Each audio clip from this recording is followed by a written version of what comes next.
Welcome, Voidwalkers! Liz here, and I am... Well, who is this? We seem to be joined by... Well, not Dave today. Okay. Who is this? Where's Dave? I see him in Michael-shaped. Wait. I didn't realize we booked a guest this week. I didn't realize we booked this guest.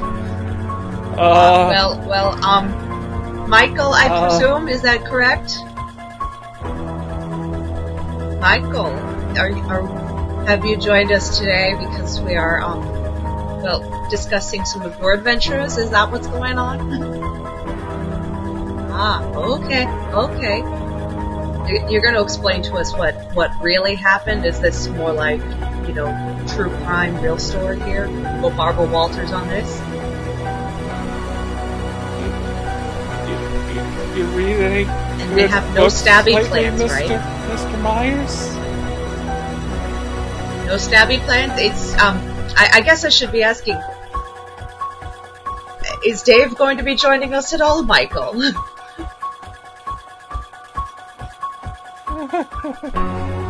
Should we be worried? Okay. Well, Voidwalkers, seem to have had a change of plans today. And we will be, we'll be discussing, as you can see, Halloween, joined by the illustrious, Michael Myers. Hopefully without stabby time.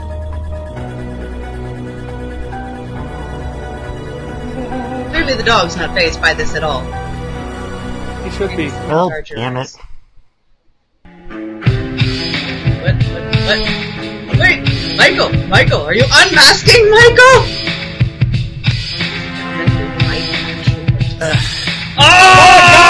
Dave Barking Camp's music! Yeah, shucks. Well, if we Seamus know who isn't was under the gonna... Michael mask. Yeah, if Seamus isn't affected by it, then what's the point? I mean, that's just because he's scared of everything else. I mean, Seamus, you ruined it. Courage the cowardly potato, not affected by this. Nope, he's not. So yes, I am in fact here. Yay! No stabby happened. Nope. No stabbies other than the stab to my heart and some of the things that I've seen. Oh, Seamus, the things you've seen this weekend. We'll get to it. Hello, Voidwalkers. I hope you're having a lovely October, Halloween. For you, that may mean Oktoberfest. Drink responsibly, friends. I wish I was in München. Golly. I could go for some Spätzle. Right? I could go for some Spätzle. Spätzle? Spätzle? Yeah, Spätzle would be really good. Get some garlic on there, maybe a little cheese. I know. Stop making me hungry. But we're not here to talk about... we're not talking about today. Delicious German foods. We're here to talk about the Halloween franchise. Yes. And in that light of that, I did wear my Halloween necklace today. Let's see. Yes. Seamus, you can't eat the pumpkin. There we go. There you go. The light. It's kind of bright with it. This is, in fact, modeled off the very pumpkin that you see in the opening credits of the very first Halloween film.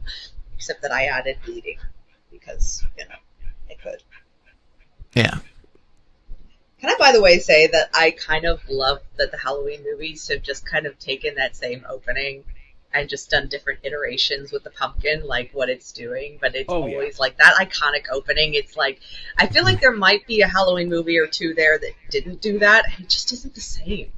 I like the I can tell you interpretation. I don't think Resurrection did it. Well, that's how you knew it was bad off the bat. I don't think that the Rob Zombie one did it. See, that's, but I might be I feel like misremembering. at least one of, Yeah, see, I know one of the ones I saw didn't do it.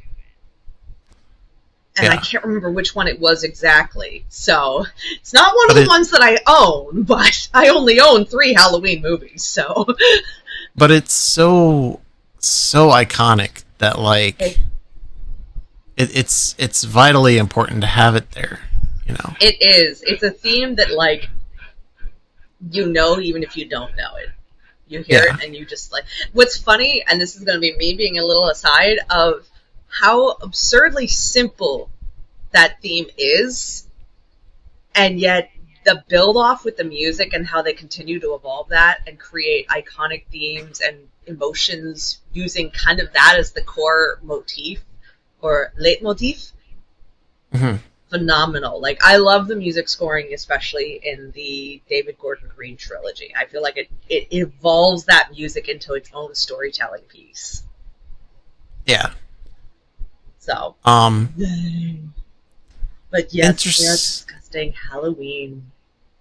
Interesting little fact. Halloween was produced by Mustafa Al-Akkad, a Syrian filmmaker and producer who's done a lot of little things here and there. He made other things like Muhammad, Messenger of God, also known as The Message over here in the States. He made some others as well, like Lion of the Desert. Weirdly enough, he got money from Gaddafi to fund some of his work. I don't know the full story for that, but he apparently needed money to work on one of his films, and he kind of ran out, so he went to Muammar Gaddafi to help fund the rest of it. Okay, that's kind of wild. Yeah, but if it wasn't for him, which his name, he was executive producer for like at least the first 8 Halloween films. I don't remember if any others, but like if it wasn't for that first bit, Halloween wouldn't be here, I don't think. So his name is incredibly important to the Halloween franchise. And I believe his son Malik took over with it in the later ones as well, in that similar role. Yeah. Yeah, his it's crazy his too sons. when you think how it's crazy when you think how iconic Halloween has become from where it started. Yeah. You know, it's so, I mean, how many spin-offs spin-offs, remakes, sequels, things, how many other places have we seen Michael? Have we seen references to Halloween? I mean, come on, even Scream, it's probably like one of the most key films referenced in Scream. Mm-hmm. You know, it's the one that they're watching at the house in Scream when all the other shit goes down, and the guy's being like, giving all these random facts specifically about Halloween. It's like, he's okay. He's behind you. Watch out. Yes, and after having watched Halloween so many times, it's so weird because it's like this sort of meta watching a movie within the movie. Yeah. So, wild. But, I love it. So, trick question. Favorite Michael portrayal? Who's your favorite Michael actor? Well, I gotta go with the OG. I gotta go with original Halloween Myers, who was played by... Who was he played by? I'm looking that up now. Thank you. I was going with a little bit of a trick question since the whole key is we never see Michael's face, so Michael doesn't talk. I think it's Nick Castle. Yes, Nick Castle is the original. Yeah, and all credit to him for, helping create the iconic, imposing, I don't need to run, I can just walk ominously and stare ominously. It's one of those things that it's like Halloween, you look at it and you go, it's sort of a weird combination of some random things that came together for like this beautiful production and very iconic, beautiful thing. But I mean, like, tidbits like the mask Michael's wearing was a cheap William Shatner mask that they bought at the store. I forget, did they turn it inside out and paint it white? Bill Shatner's. I believe they turned it inside out. Okay. Maybe. But it's still, like the weird little things like it's supposed to be a mask of Bill Shatner's face. What? Yep. So they turned it inside out, and it was white, and then it became that, and then from then on, William Shatner did not matter because the face that sells the. Yep. Yeah, it's sort of like now you can buy, like, if the original Michael mask was William Shatner, now you go to the stores and you buy the Michael Myers mask, but it's like a remake of it's like a copy of a copy of a copy. Simulacrum of a simulacrum. Its own entity. Yes. Yeah. I love it. I love the craziness about that too. Boy. So, now then, I have to ask. Oh, there's so many good questions to ask actually with this, but you know what? Forget my question thought. There's so many. We're just gonna let this all happen.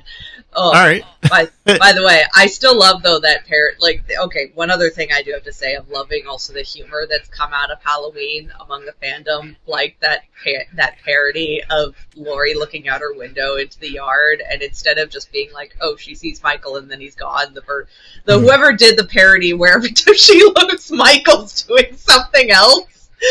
And then Jason's there, and then he's having tea with Jason, and then they're mowing the lawn or making. What is that originally from? Because the one I've seen is clearly edited from using footage from Halloween 1 and that. It's there. They're using the scene from Halloween 1, and then I don't know where the other stuff came from other than to think that somebody found a setting that looked similar enough and just made their own little silly thing. Or that it was some comedy thing. I don't know, scary movie, or maybe like one of the, not scary. Yeah, maybe one of the scary movies or something, but I doubt it. They were more focused on parodying Scream in Scary Movie. So. Which is fine.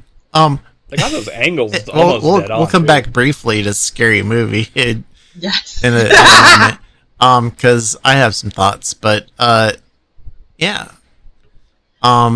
So my favorite performer is Nick Castle in Halloween. He didn't do all of them. He did Halloween 2, and then 2018 on up. Those were all him. He did do the David Gordon Green ones. Okay. Oh yeah. That's cool. I didn't realize that. But I knew the David Gordon Greens brought back a lot of original actors, like those that they could, like oh my gosh, the kid who wrote I mean, of course, there's Tommy and the other girl. Yeah, he was not the original actor, but she was originally. And then the nurse was also the nurse Marion was the same actress as from the original. So yeah, it was a little hit or miss. There were some that weren't their original actors, but then there were a few that were. So, and then others. I will give the David Gordon Green credit. I thought they did a really good job of integrating themselves in with the original first movie and taking just enough pieces from the second movie that were useful to crafting what they were doing as the narrative of where the second movie left off. Since otherwise they tossed out, a lot of Halloween 2, good old Halloween 2. It is interesting to me. Maybe where it was smudged out as well as they wanted. That is a movie that feels so much to me like Carpenter is on record, I believe, with not being particularly fond of the movie. Like, he and Hill wrote it because, like, as folks may or may not know, the original plan for the Halloween franchise, if they got more films after the first one, was they were going to do this as like an anthology type deal. So it would be a different story set during Halloween each movie. Not narratively connected to each other at all. Except my understanding, and I would have to double check this, but my understanding generally is like De Laurentiis was like, no, we want more Michael Myers. We got to have more Michael Myers. The people love them, they're Michael Myers. And so it's like, they kind of were like, okay, fine, we'll do this one direct sequel, then we're doing our anthologies. But it's like, Yeah. Like, if you know anything about Carpenter, there's that wonderful mix of, like, cantankerous and just wants to do what he wants to do. So, like, watching that, the writing, I get so much of a vibe that Carpenter is basically like, I can't speak for Hill, but from what I know about Carpenter, feels very much like going through the motions, just trying to get this thing done, and, like, collect the paycheck and check out at the end of the day. Because that movie feels like... The first movie is very much like action and reaction. Everything builds, everything connects, everything propels the next bit forward. Halloween 2 is one of those movies that's very much like, and then we have this scene, and then we have this scene, and then we have this scene. Here's a bunch of ideas we had. We have connected them together in a chronological timeline, but in all honesty, they're not really propelling each other like you would think they would. Like, not enough. Like when they are, it's usually very small or kind of loosely. Like, we'll put this character in the place and keep it moving. There's a lot of things in it, and I mean, and I have a soft spot for Halloween too. It was the very first Halloween movie I saw, not because it was the only one that was available on streaming at the time, and so, or it wasn't the only one on streaming. Actually, I lie. Halloween Kills was the very first Halloween movie I saw. And that got me interested enough to go back, but the only other one that was free on streaming at that time was Halloween 2. Oh my god. And so I went ahead and watched that. So I have a bit of a soft spot because but yeah, it's still the inferior film. Yeah, and especially the more I've watched it, the more it's like, there's moments where it's like, okay, but explain this to me. Like, how did we get to this? Like, how do you have a hospital that's clearly enough of an emergency hospital that they bring Laurie there, but is somehow also devoid of anybody? Yes. It's like, how many staff are actually here? Has, like, one doctor, 2 nurses, and what looks to be a candy striper. I'm like, that's... Okay, clearly this isn't like podunk middle of nowhere country. I know they're making Haddonfield kind of small townish, but they're not making... But at no point have they ever given the impression that Haddonfield is that small town. That building is way too big. That building is way too big for that staff. Exactly. And yet, somehow, this hospital is dead empty at night, and it's like, if that's supposed to be the emergency ward, that doesn't make sense. Like, okay, we're missing some points here. Also because an empty hospital and ER on Halloween night, that may be another version of a full moon when it comes to hospital workers. Did they just turn away that kid who bit into the razor blade? Shits are gonna go wrong. Okay, did you notice how huge that razor blade was in that kid's mouth? I wanted to be like, how fucking big was that candy bar that the kid didn't notice it when he bit in? Because that razor blade was like that kid's entire mouth. Well, see, originally, like, I had always heard that it was razor blades and apples. Oh, right. Yeah, I was thinking apple as well, now that you mention it at the time. Yeah. Even still, that's a huge razor blade to hide inside of an apple. Like, that's not easy to do. Like, that, it is. Looking at that, like, gave me jaw cramps, thinking how wide you'd have to open to get that thing in there. And I know that they wanted to show the razor blade to be like, this is what happened, right? They really wanted the razor blade scene. but if it was in something like an apple or candy bar or something like that, the bits of apple or candy bar would be on the sides of the blade because they would still be stuck there. It's like well, and also a blade that big and an apple could probably split the apple by the time you got it in far enough to hide it. It would just split the apple. Yeah. Monomolecular razor blade. Actually, I got a question for you about that. Oh, Dave, you go first, then I'll have my question. A surprising amount of school and child rumors are sprinkled throughout the Halloween franchise. Like that one, for example.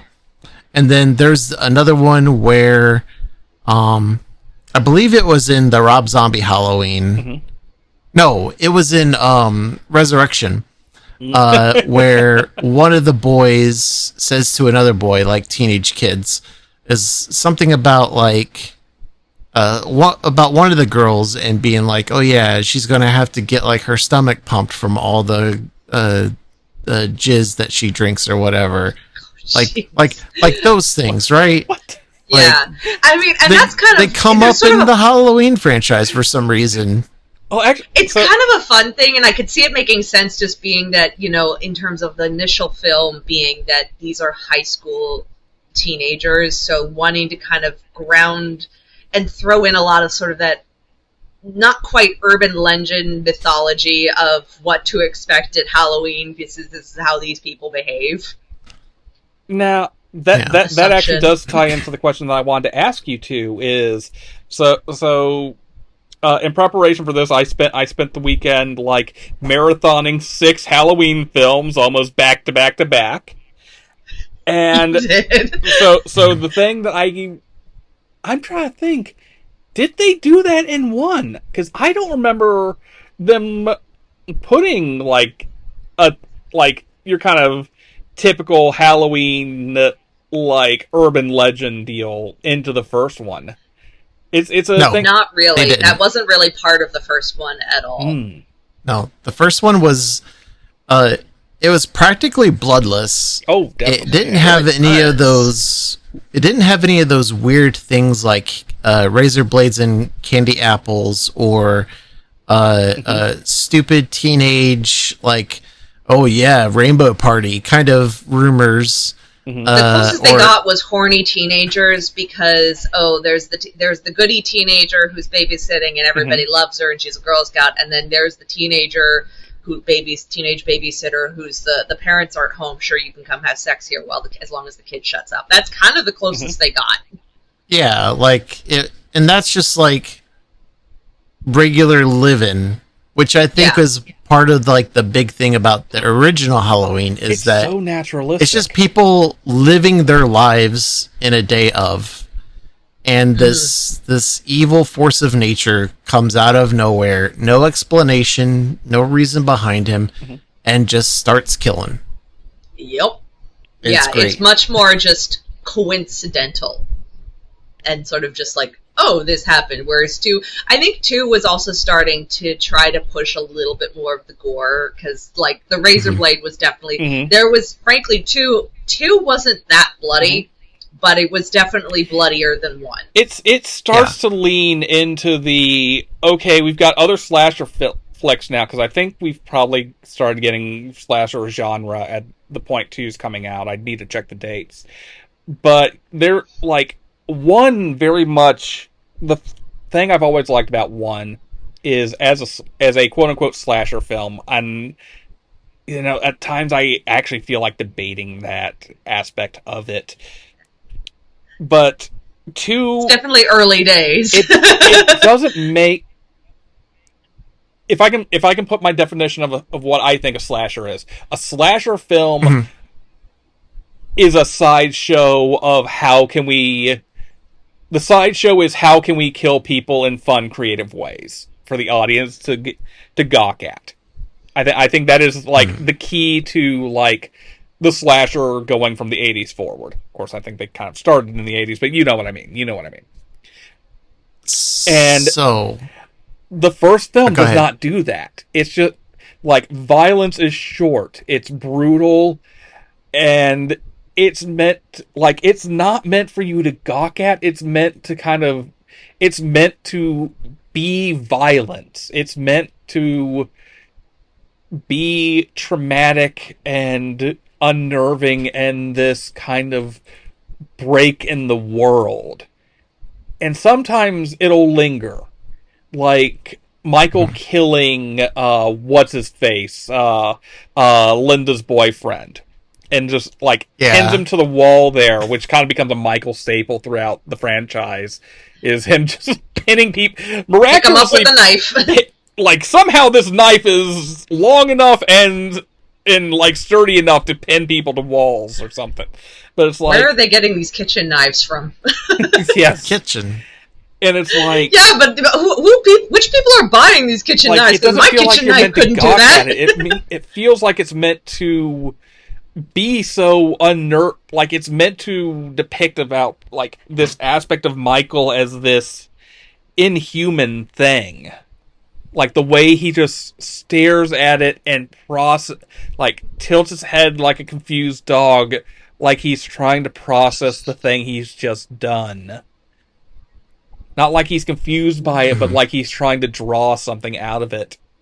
And I think sort of just an unbiased observation. He's just watching it play out. And then 2 starts going into how can we do the creative kills sort of thing. The like scald the one nurse it like as he's like, oh god, what's the term, as he's like pseudo waterboarding her in the scalding hot bath, or like stabbing the other nurse in the side of the head with the syringe, and the way that like it leans more into that sideshow kind of deal, which like it was still within my level of tolerance, but it's like it's kind of getting to be like, oh, that's not quite why I'm coming to this film.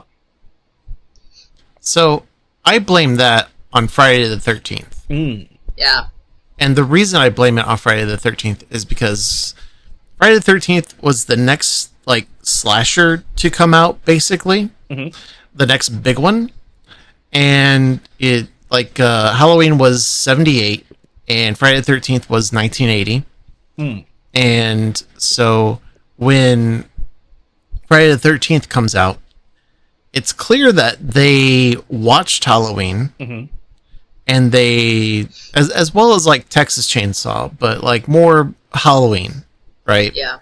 They took that in, and then they said, okay, we got these parts, let's make something of it. And they kind of took the wrong message away from them.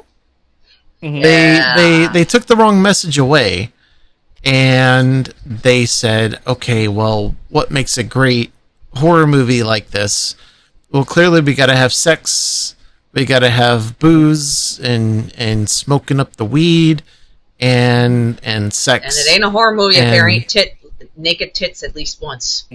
And we got to make these kills more graphic. Like earlier stuff, that's baby shit, because they don't even show the violence. Let's do it. Because if you look at Texas Chainsaw Massacre, the original, and you look at Halloween, there's very little blood or very little shown. There is, yeah. Friday the 13th says... Yeah, Friday the 13th says, fuck that shit. We're getting bloody, and we're showing it, right? We get like, gushing on the ceiling, well, bye-bye, late baby Johnny Depp. And well, Friday the 13th was actually Kevin Bacon. Oh, you're thinking Friday the 13th. Nightmare. Oh my god, I'm thinking Nightmare. I do that all the time. Why? Because they looked the same back then, and they're both very, very big actors. Apparently, Nightmare and Friday, just to me, are the same movies, even though they're completely different. Yeah.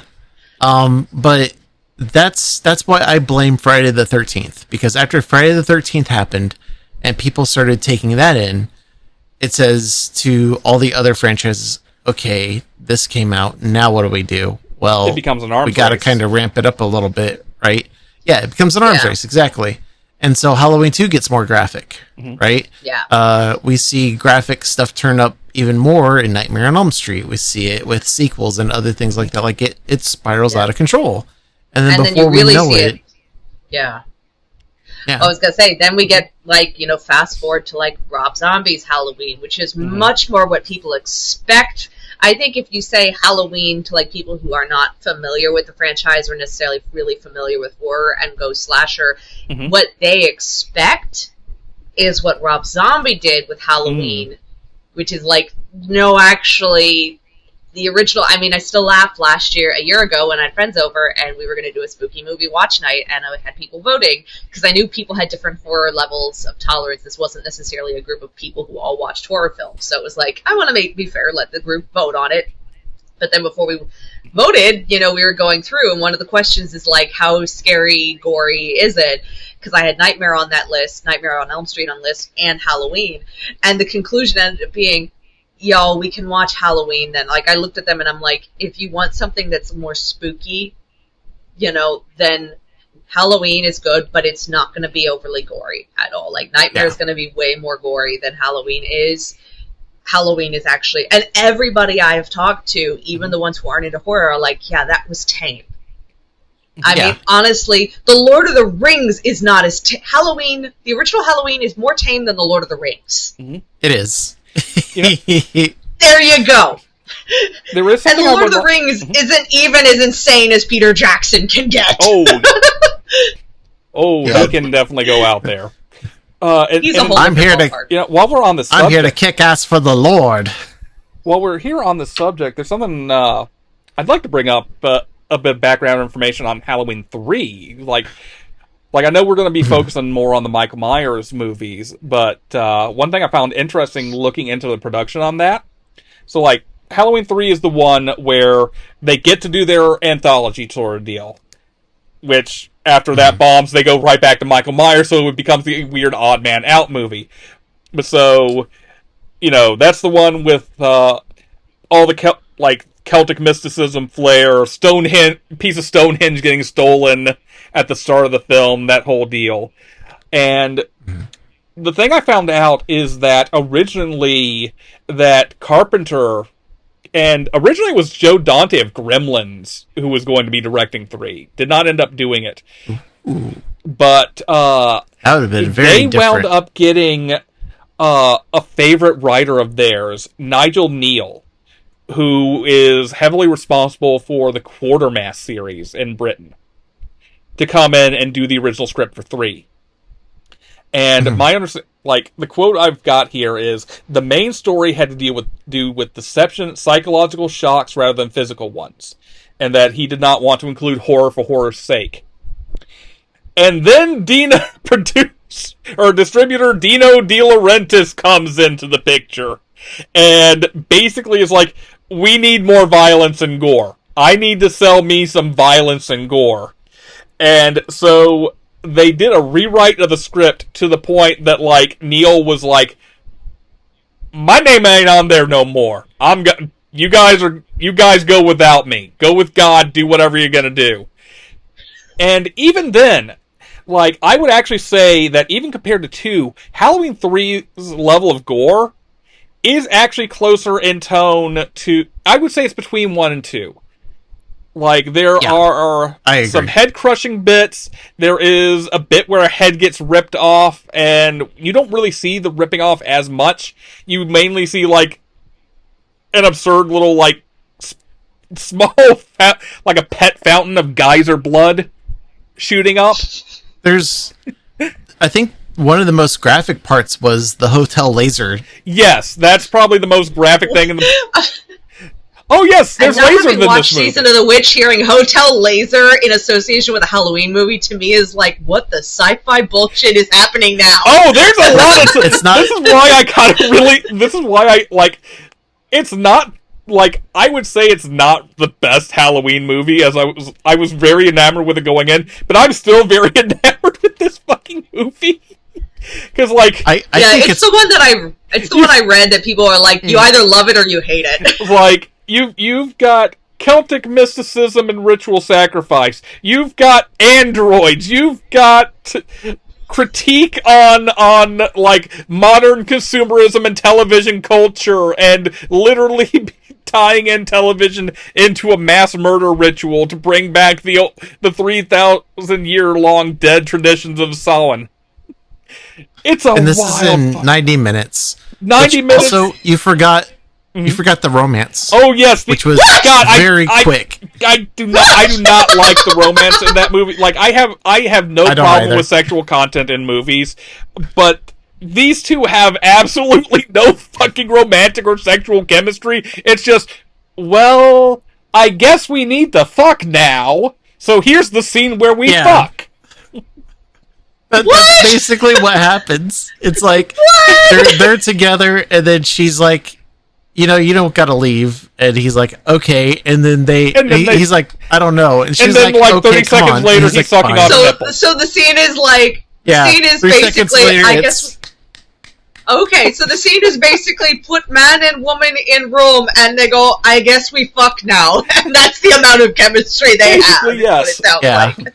I mean, but it pays off a little later. It pays off a little later, depending on how you want to interpret that. I guess you could assume that maybe this whole thing was a honeypot situation, but it also feels like a honeypot situation they concoct, like they created the problem themselves, I guess, by starting the honeypot operation to begin with. Well, Folks, go watch Halloween 3 Season of the Witch. It's on Peacock right now, trust me. I actually don't think that it was a honeypot situation. I think it was more they a more changeling kind of style situation, but with androids. There is definitely a place where a swap can happen. Yeah. Oh my gosh. That is some Liz. level. That's a different level of unhinged. That's more like a Listen. we got high and then wrote this. It's also fascinating to me how much it feels like how much it feels directorially like Carpenter at the start and like towards the end, but then in the middle it feels less and less Carpenter because it's like it does like a little switch. Like the first scene is like Carpenter as hell in a way. It's actually directed by his frequent collaborator Tommy Lee Wallace. I should note. Dave, you go before I ramble us into hell. Right. So Halloween 3. That was the one that I was actually going to do as one of the Halloween special things that we bring up in the previous episode, but I decided against it because I was lazy. And decided that it would be better here anyway. So, I originally did not like Halloween 3. I thought it was dumb, and I thought it was scary because of the kid who gets lasered in the back of his head. That scene where the parents are trapped in there with the kid, and he gets lasered in the head. You don't like Snack Friend? Not when it's a diamondback rattlesnake. What? Yeah, there's a diamondback rattlesnake among many other bugs and snakes that come out of this kid's head after he gets lasered in the head. Which is a sentence that I said. And the parents get killed in the room because they're locked in the room. The mother at least faints. I don't know if that killed her, but I assume they definitely killed her late. Well, wait. So if I say is Halloween 3's insane lasered being death on YouTube? Would that take me to exactly what this scene is? Probably. I don't know. Hold on. Oh jeez. Actually, you could probably search Halloween 3 kid or parents in... You will get the first... If you search Halloween 3 laser death, and you Voidwalkers out there as well, viewer discretion advised, if you search Halloween 3 laser death, you will get the first two entries are the two main instances of laser death. What? Yeah. What? This is so weird! This is a real reaction right off the bat. I'm watching it right now on my phone. No context. What? Just turning out. What? Oh, this is beautiful. What is this lady doing? Listen, sometimes why are you picking up shit off the floor? Well, she brought it with her. What? Yeah. Why are you, poking shit? Listen, sometimes you just poke at circuit boards. And then those circuit boards magically shoot laser beams into your gums. Okay, were you gonna sleep with that pain in your hair, lady? I have questions. Oh my gosh, the biting the lower lip. What the fuck? What? Oh, sexy times. And he just what? This is beautiful. You know, with no audio context, the fact that he just goes back to sucking tits. But oh my gosh, that is insanity. Yeah, viewer discretion advised, folks. This shit since what the fuck just crawled out of her mouth? Some kind of weird cricket. Some kind of weird fat cricket.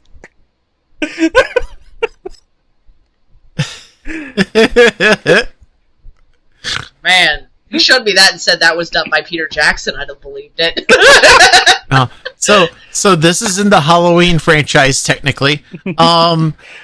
So I'm gonna stick with what I've watched. Listen, I don't know if I'm ready for Season of the Witch. Look, technically, Halloween movie 1 exists as a movie within Halloween 3.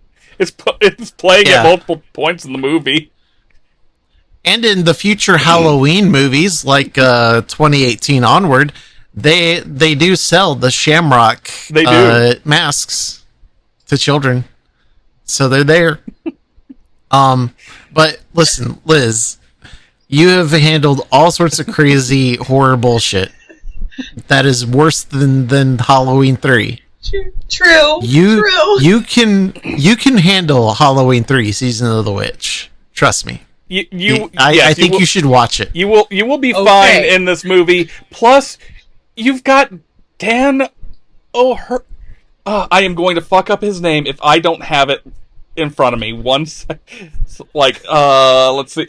Dan O'Hurley. Dan the man. You folks. I'm gonna get my friend who You may know him from his our audience will probably know him most from RoboCop. He is the old man, the CEO of OCP.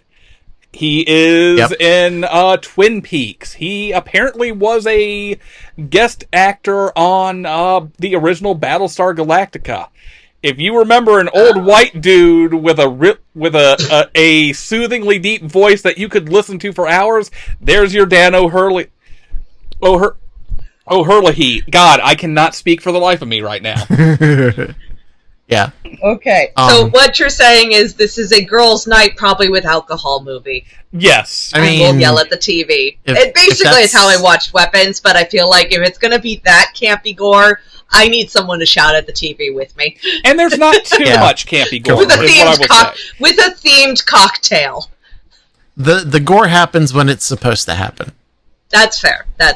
Now, gore, well, it kind of happened when it's supposed to happen, but let's just say on the Halloween and gore, zombies. Yeah, so I will give credit that it's on brand if you like his style. Oh. So let me come out the gate. Monsters.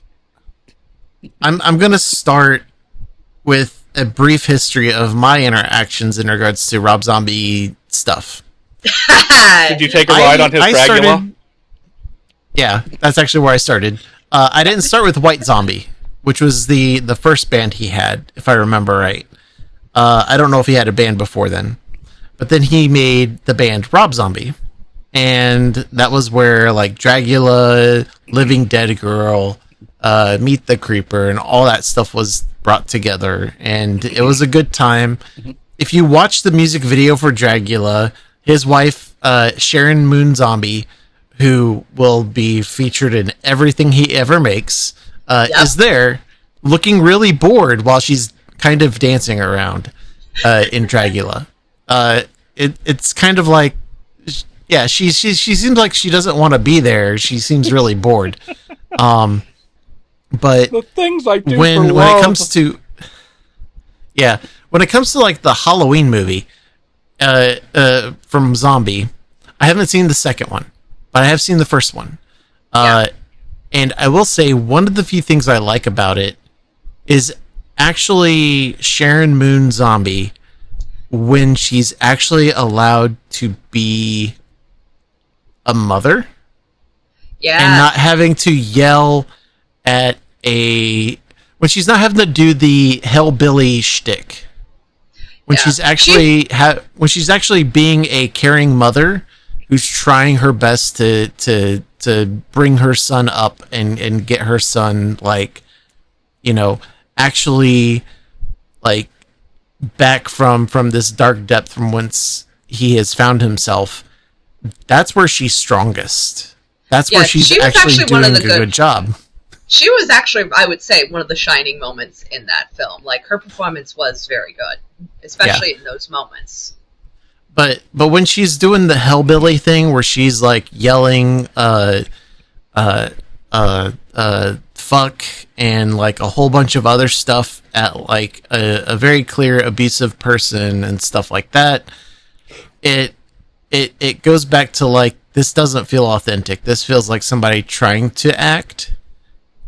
But when she, like I said, when she's doing the actual like caring thing, which makes me think that she's actually like a sweet, caring person, right? Because that really shows in the performance that she's genuinely in that moment, rather than being like, well, fuck you, I'm gonna go do this, that, the other, yada yada, right? Like, imitating people from the South. Yeah, it was an easier emotional depth for her to capture, probably, and emulate than necessarily having to capture the other angrier Southern rage, hillbilly hills rage, which like, not everybody.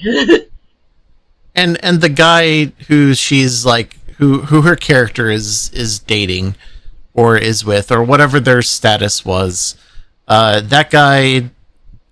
Whatever he was doing just feels like somebody who is pantomiming that kind of stereotype of existence. And that's where a lot of them come from. Like the daughter who played the Judith Meyer's daughter, the one bully, or both bullies were kind of like that.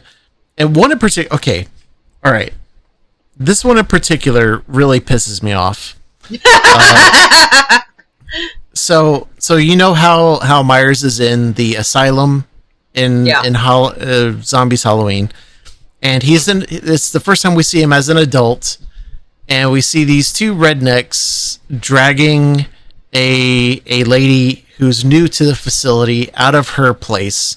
And then they decide, let's bring her to Michael's cell, and we're going to have our way with her. Oh, I think I've heard about this.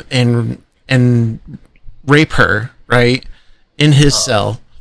And so, like, the way that they're acting is very much like somebody who wants to use sexual assault to say, these are the bad guys. Look at them. Look at how clownish they are. And I'm going to use this traumatizing thing as this silly, like, oopsie doodle, we're doing bad things here because we're not nice kind of deal. Just to get Michael to, like, stand up and start killing. And I hate that very much. I hate their performance, even without that context or without that action, because they come off as a stereotype of Southern stupid hillbilly garbage, which is what Rob Zombie's hillbilly world is. And it really it really cheapens what sexual assault and rape is, to just use it kind of as carelessly and kind of like as a cheap, this the bad guy card sort of deal. Yeah, it cheapens it. It makes it silly, and it's not. It's also just like a throwaway thing. Like, you can tell the story of Halloween without sexual assault. This is not something that has any bearing at all to this narrative. So why are we putting it in here other than to check a horror box? I want to ask you something. Have a woman getting assaulted, which to me at that point it's also like, this isn't necessary. The story doesn't need to be told with this at all. To Liz, to build on what you're saying, just as a go ahead. Oh, thank you. So, like, one thing occurs to me, the way we've discussed this aspect of it, the vibe I get from a scene like that, I haven't seen it myself, but it's like, it feels like it's trying to create a permission structure for, let's have a kill we can all, like, thrill at.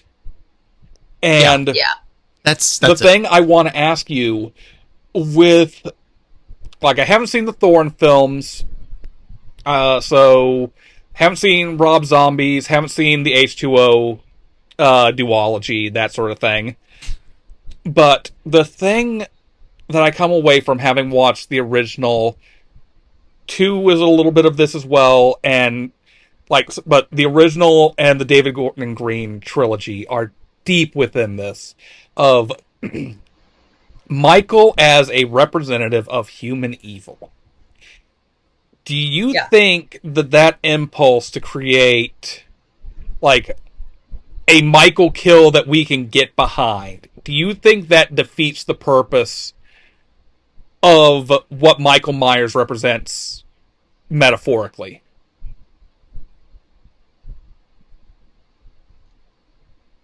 I don't think it defeats the purpose as much as it's just like, this is an unnecessary beat. Mm.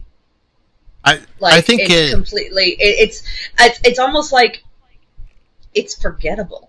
Mm. But I think because the story so much becomes about Michael doing this, it's like, why are we trying to make him somehow compelling by giving him some moment where he acts in a way that's a sense of justice? When the idea with Michael to me is, maybe he does have there's a couple kills or moments where it's like, oh, maybe he actually killed the right person, but at no point you're ever really supposed to celebrate any of his kills. To me, there's an element of, there's no vigilantism. He's not killing to help somebody else. He's killing for whatever his reason is. Mm-hmm. And as the audience, you're meant to come away being more like, oh shit. Every time. Yeah. And in the original, he does that. He just kills because he kills. Mm-hmm. Whereas in the Rob Zombie version, we have all this setup of like, oh, look at Michael, who's clearly like in at most junior high, and he's in this environment where it's all hellbilly, it's all abusive, and oh look, we see that he tortures animals, right? Like they show some stuff that's like off-screen stuff, and they're like, oh yeah, he tortures animals. He's escalated from rats to cats and stuff. And then like he gets bullied and he's like, I'm tired of being bullied. Let me go follow this one bully who's taking the long way around through the woods home for some reason. I guess to give Michael a way to like kill him without being seen. And he kills the kid. And like he's talking and everything, like Michael is talking and everything, and it's not until after some time at the asylum when he's young where we see him like slowly like just stop talking. But he has reasons for those kills, and it's set up like this stereotypical like, oh look, he's going to be like this like serial killer someday. Like he's got all those little tropes sprinkled through to be like, oh, isn't he typical? Oh, isn't he like obviously going to be this horrible monster because of all these signs and stuff? And it's like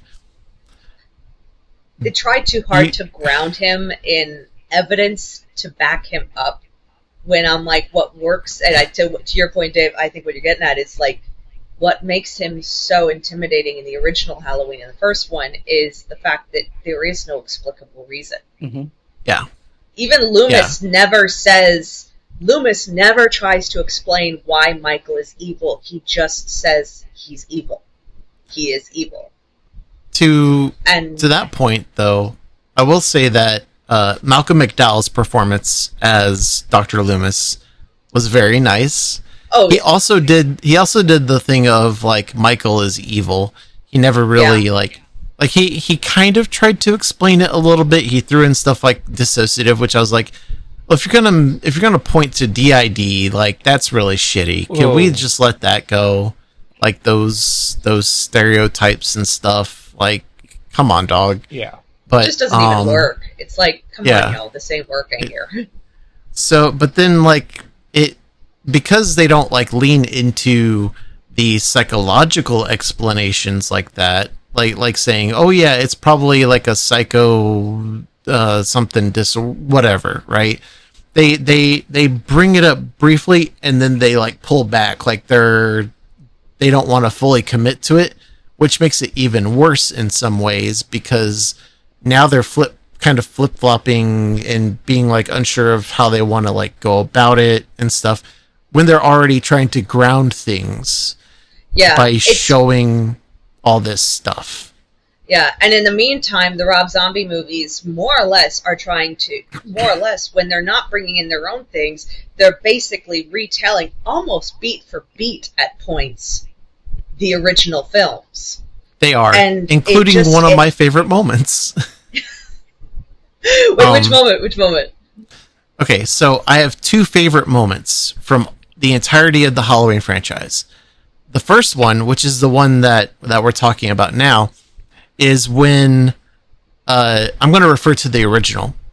So Linda and her boyfriend are having sex, and that's great. And he goes downstairs to get a drink, and Myers kills him. Then Linda looks up at the door, and there's a ghost with glasses on, standing there, and she's like, "Did you get my beer or what?" It's the funniest thing, that moment. And it sucks in the Rob Zombie version because it's clear they're trying to do the same thing, and it just comes off as, remember that scene? And I'm like, I could be watching the original Halloween and having a good time. Thanks, Rob. Yeah. I call him Rob because we're familiar. So the other scene, it's earlier in the movie, in the original, and it's when Linda and Annie and Lori are walking home, and they see this vehicle driving by, and it's Myers, right? Oh, but it's driving by vehicle, yeah. kind of fast, and Annie yells at him, and he's like, "Hey, why don't you slow down?" or something like that. Slow down, asshole.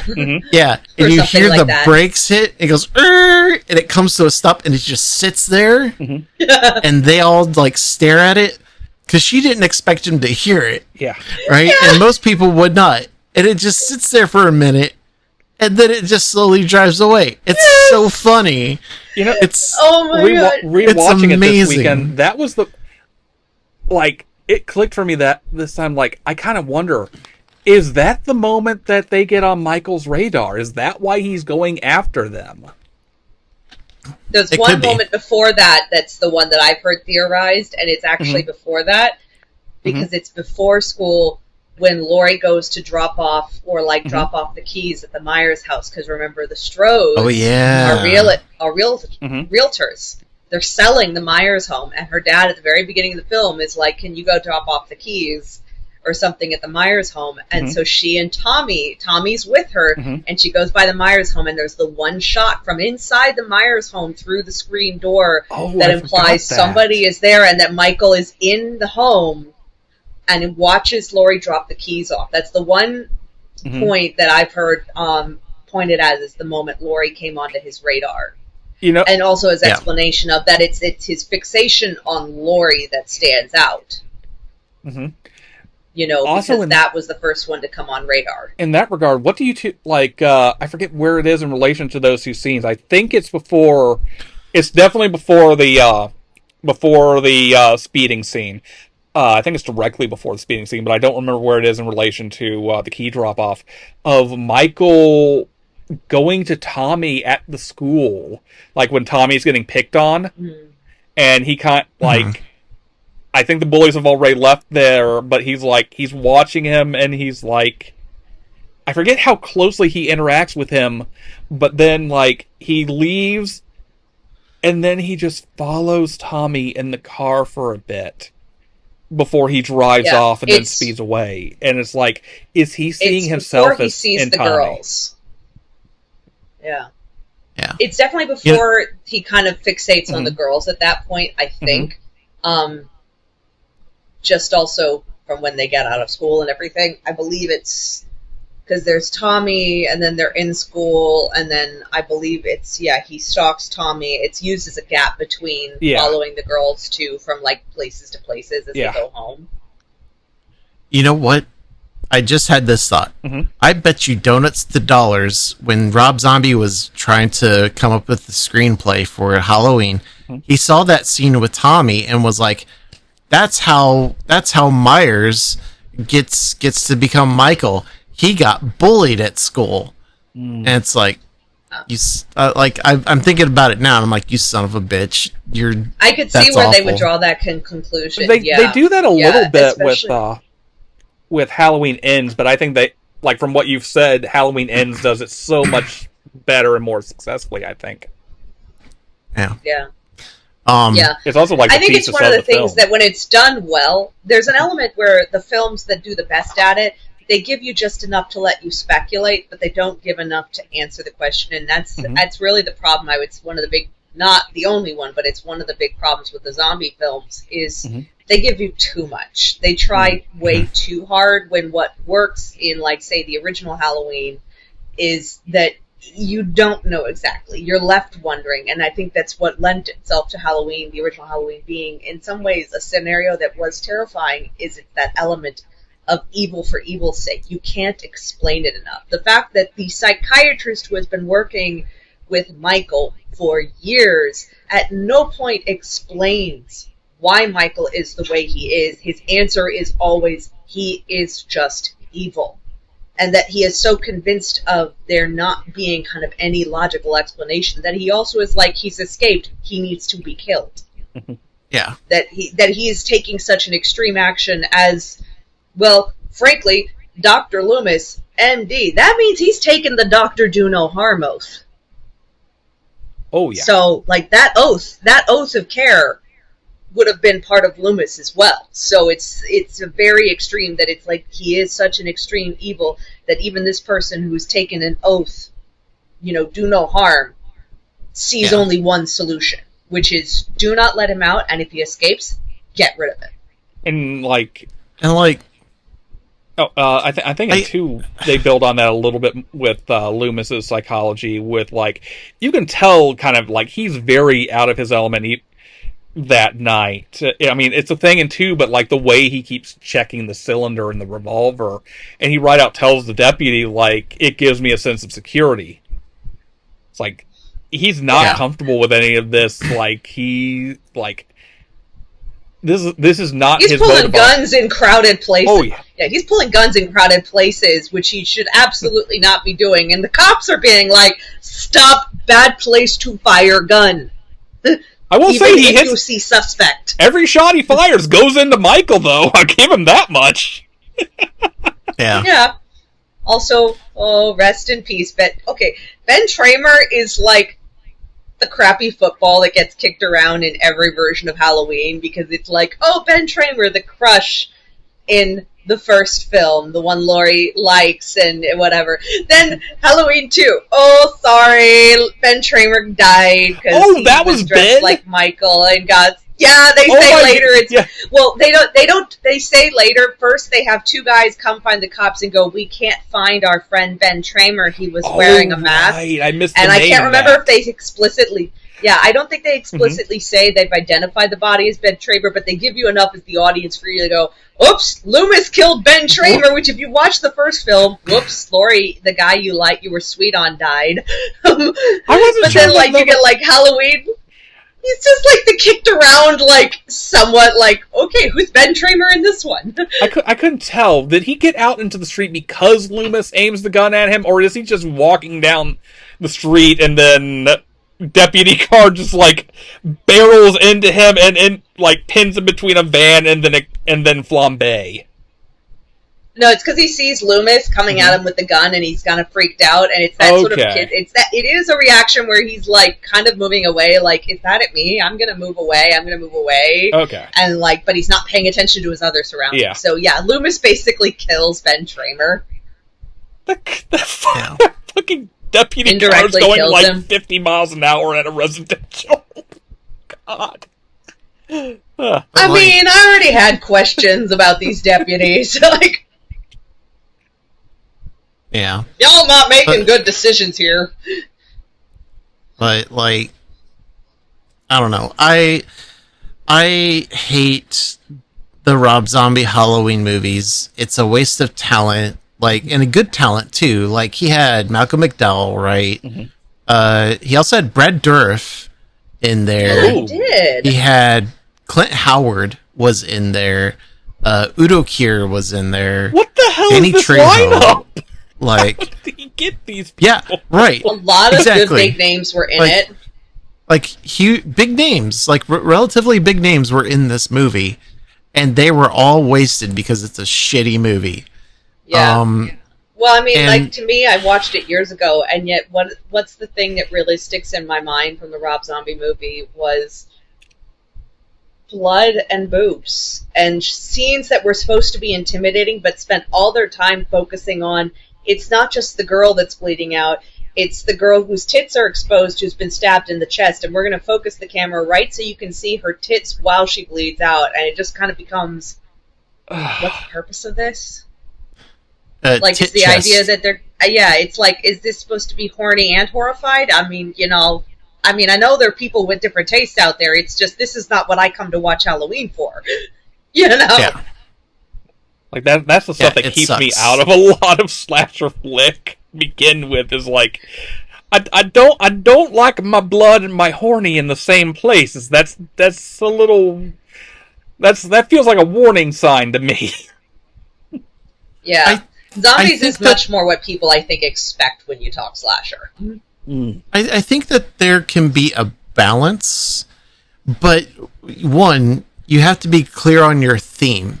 You have to be very crystal clear about what you're trying to do and what you're trying to say. Two, you got to approach that very well, which can be very difficult, right? There's only a very few number of like directors I would trust with that balance. For example, Zach Cregger. If he were to do something like that, I would trust it. But Zach Cregger has some of that backing where he could do it. Another one I would trust would be David Bruckner, who did the recent Hellraiser movie. Oh, okay. I saw that, and then before that was The Night House, which is a phenomenal movie that delves into relationships. It kind of dives a little into like sex, and it dives into like violence a little bit, and like wanting and needing and the memory of others when they're gone and stuff like that. Like it's got a lot of those elements in it, but it does really good at balancing them together. So it doesn't really feel like it's ridiculous or like it doesn't make sense or anything like that. It fits. Yeah. I don't trust Rob Zombie with that because it's very clear. Like he's in the same camp as Lloyd Kaufman, in my opinion. I think he's a little more serious than Lloyd Kaufman in the approach that he takes.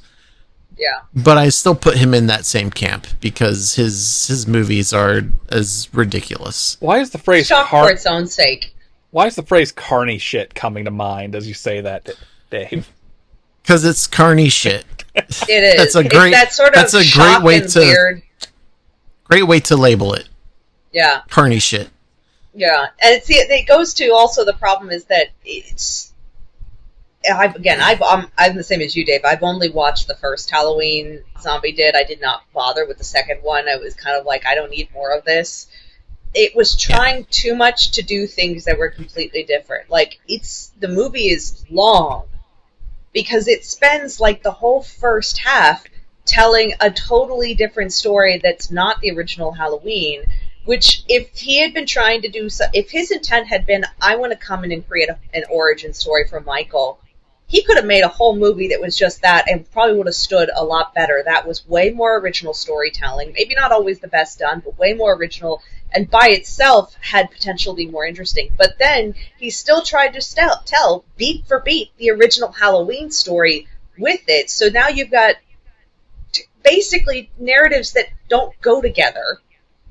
Yeah. Because one's trying to explain the other, but now you also have to force that narrative to fit into the other. Like Michael talking, and now you have to force the story to get Michael to stop talking so that you have that Michael for that, plus also the tits and boobs and tits and boobs. And it just sort of, this is too incongruous. These things aren't going together. It's more like we had some big ideas, and rather than narrowing down to what is the singular idea we are trying to tell, like how do we narrow this down to what's the core, the singular core to this film, instead we tried to have multiple cores, and you end up with, well, if zombie style is what you're into, great. not what you or I were into, Dave, and I'm pretty sure you would equally dislike it. No. So what you're saying here is if we get the Council of Haddonfield together, the gospel of zombie is not fitting into the canon.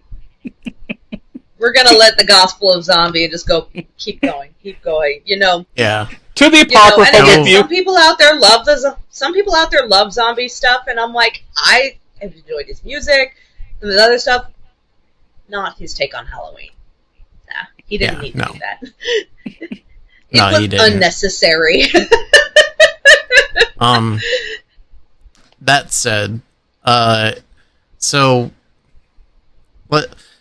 Are we done with Rob Zombie for this? I think we can fairly say we have explained why Rob Zombie to us just doesn't get to merit up there with the other editions. I think I can hear the Dragula revving off and taking off in the background. Now let me explain to you why I think it's better than Halloween Resurrection. Oh, good! I've been looking forward to this all day. Now clarify for me: is Resurrection the second of like the H2O sequels? Or it is after H2O. Okay, it's like I've only seen right H2O. After H2O. Okay, but it's supposed to be a continuation of that one. I don't know. Okay, my understanding was yes. 1998.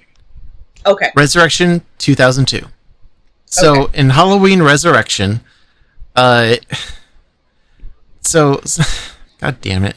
So Jamie Lee Curtis is there again. Hooray! We love Jamie Lee Curtis here. And then in the only scene that she appears in, she gets killed by Myers, who finds her in the asylum in which she is locked. And there next to her, there's another person, and I'm going to complain about this because I think it's bullshit. There is a person who has an obsession with serial killers, and you can tell that he's on the spectrum. He's in the asylum because he's on the spectrum. That is what they are saying in this movie. Oh, no. And he knows who Michael Myers is. And so Myers hands him the blade that he stabbed Laurie with and walks away. And he starts rattling off facts about Michael Myers as Myers goes off into the credits for the opener. Yes, they said autism belongs in an asylum. Fuck them. That's the opening. Jesus fucking Christ. Yeah. 2002. God damn it. Oh, now, so that sets things up, right? So now we get to the unrelated bit, which is the rest of the movie. Oh no. Because the poor unfortunate person who had to play an autistic person in an asylum never shows up again. Great. Great storytelling right there. I'm glad for that, but they didn't need that at all. I want to be very clear about that. It's poor storytelling technique, clear. Also poor content message. Yes. So, Busta Rhymes and Tyra Banks What the fuck? have a show on this in this world. Oh my god! Called Danger. What is it called? Hang on, I'm gonna have to try to find it. Wait, as in the Tyra Banks, America's Next Top Model. Dangertainment. Yes, it's that Tyra Banks. The Tyra Banks who's a monster in real life, which you can see on her America's Next Top Model show. Yeah. Because she is an asshole in that show.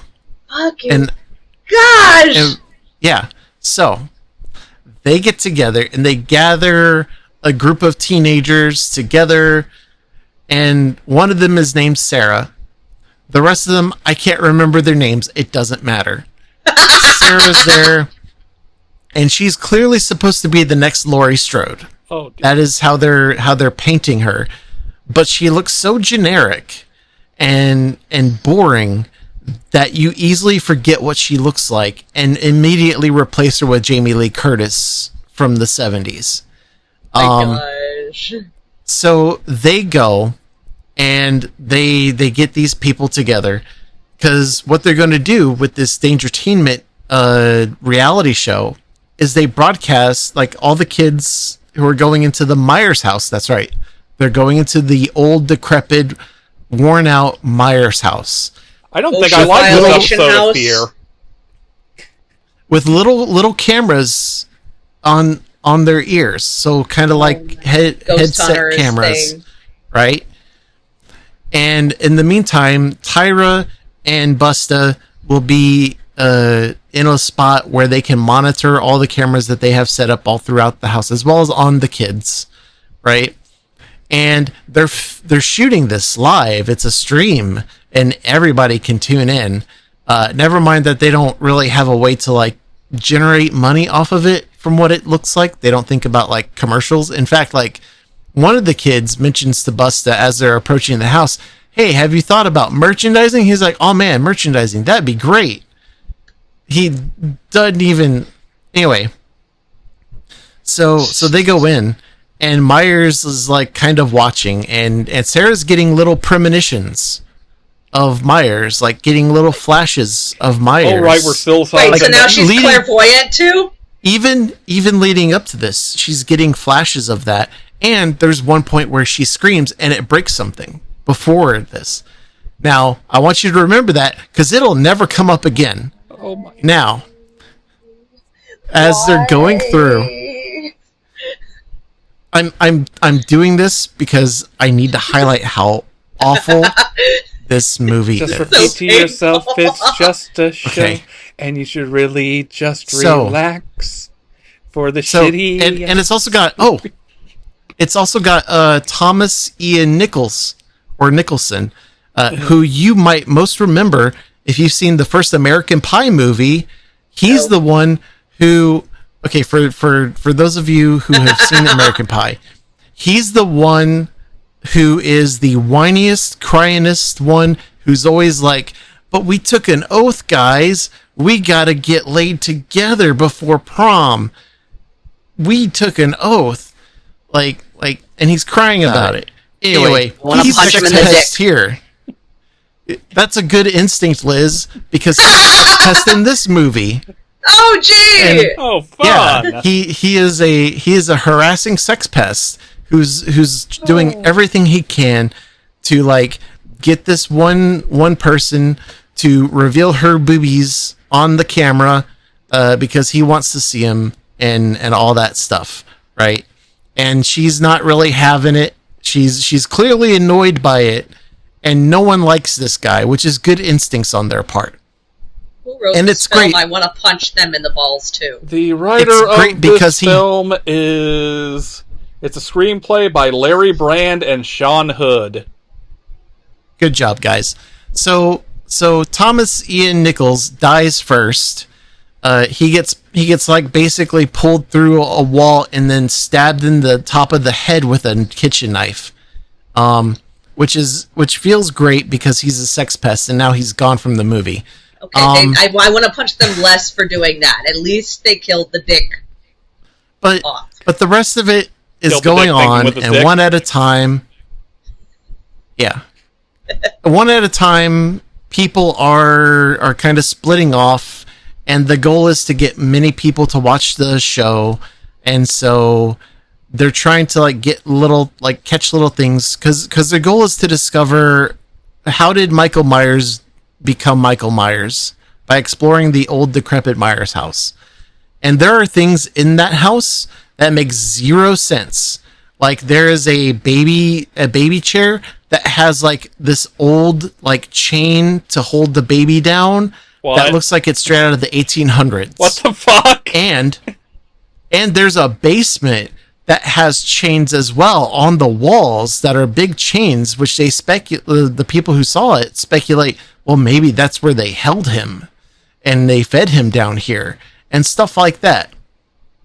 Now, one of them or two of them discover that a lot of this has been set up by the fact that the wall collapses and there's bodies.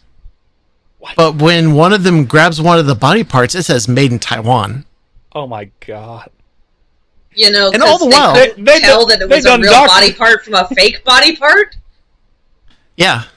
So during this whole time, Tyra and Busta have a glass of wine, and they're clinking it, and they're like, hell yeah, we're succeeding, look at us go, right? And they're not catching murders on camera that they're seeing, but other people are seeing it.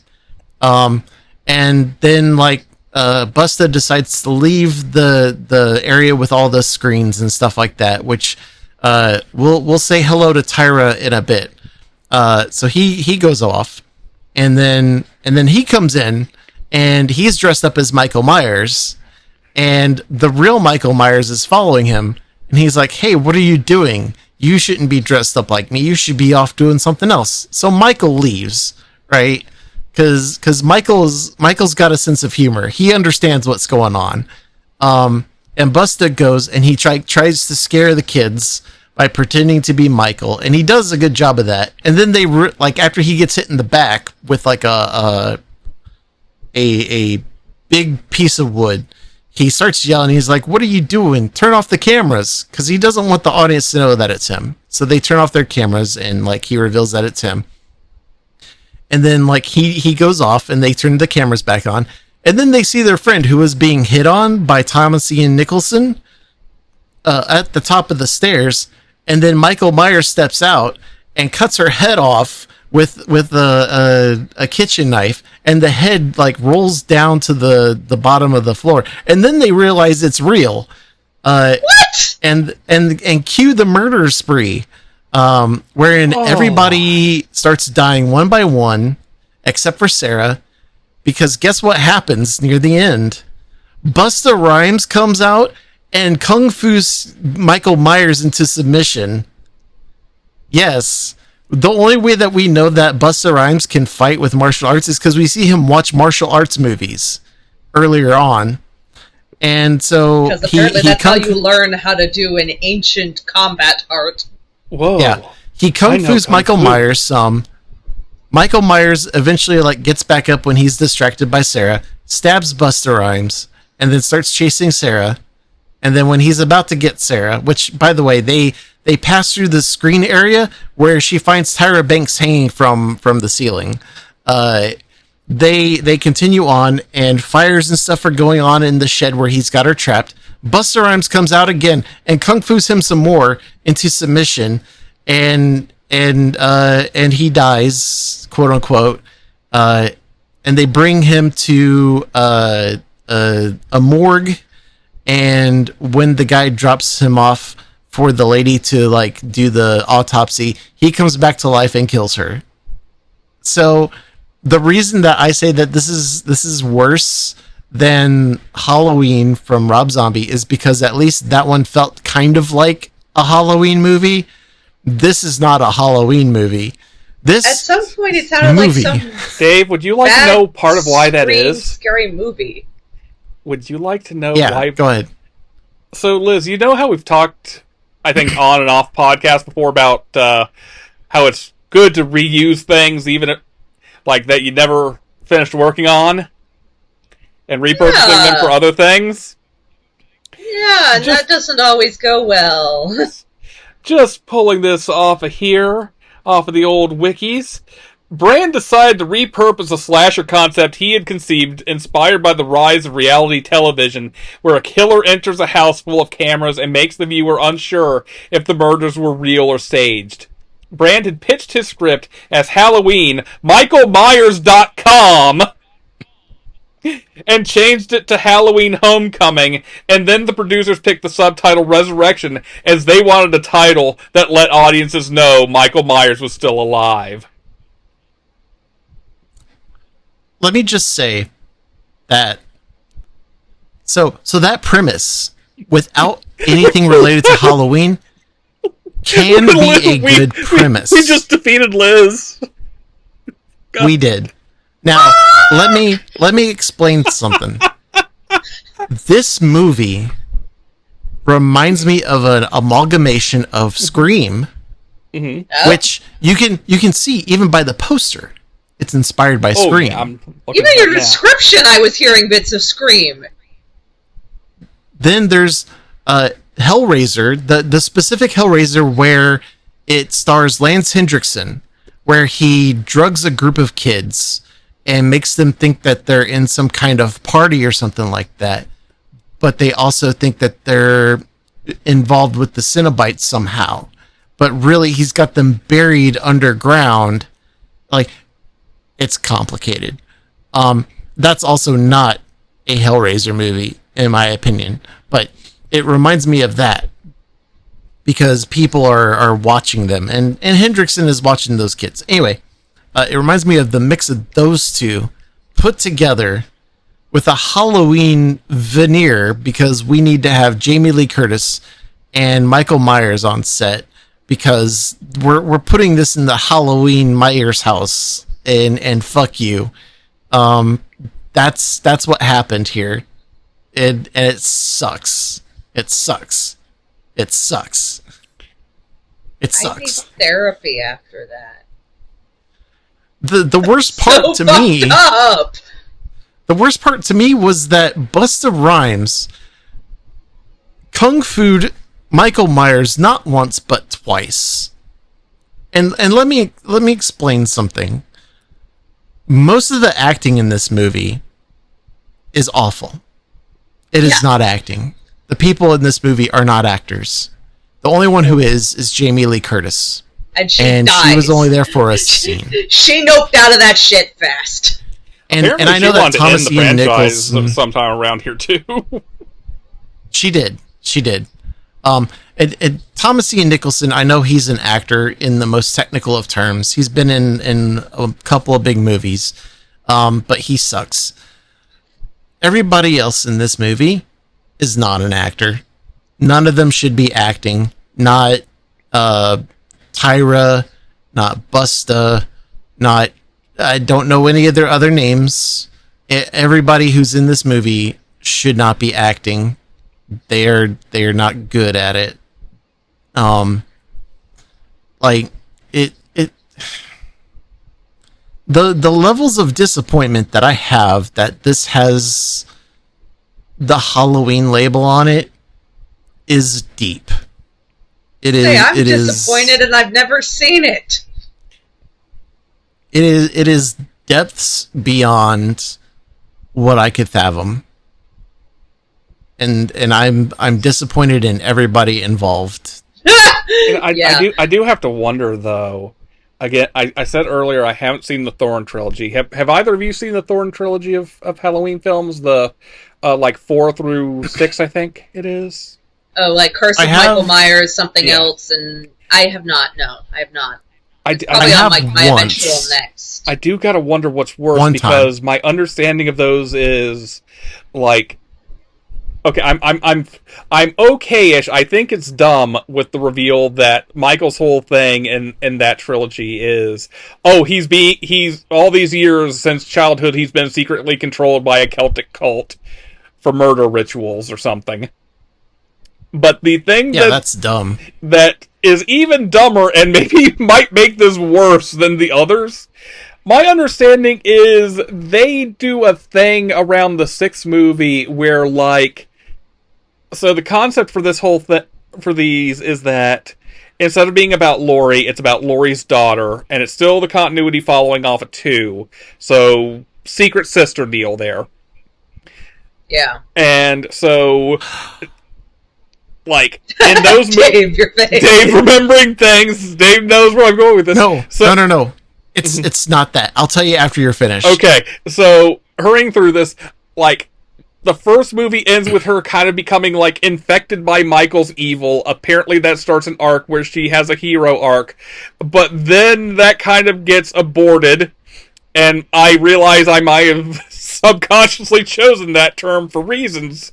Because the cult wants to make basically a new, more perfect Michael. So they impregnate his teenage niece through artificial insemination with his baby to make, like, Michael clones or something? What in the Rosemary's Baby cloning shit are we getting? Oh, and also then they kill her off as well at, like, the start of the 6th movie.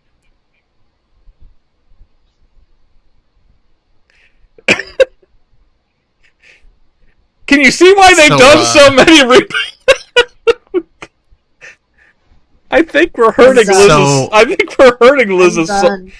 Liz, it's okay. We still have the David Gordon Green trilogy to go. We have the David Gordon Green. I'm gonna hurt you a little more.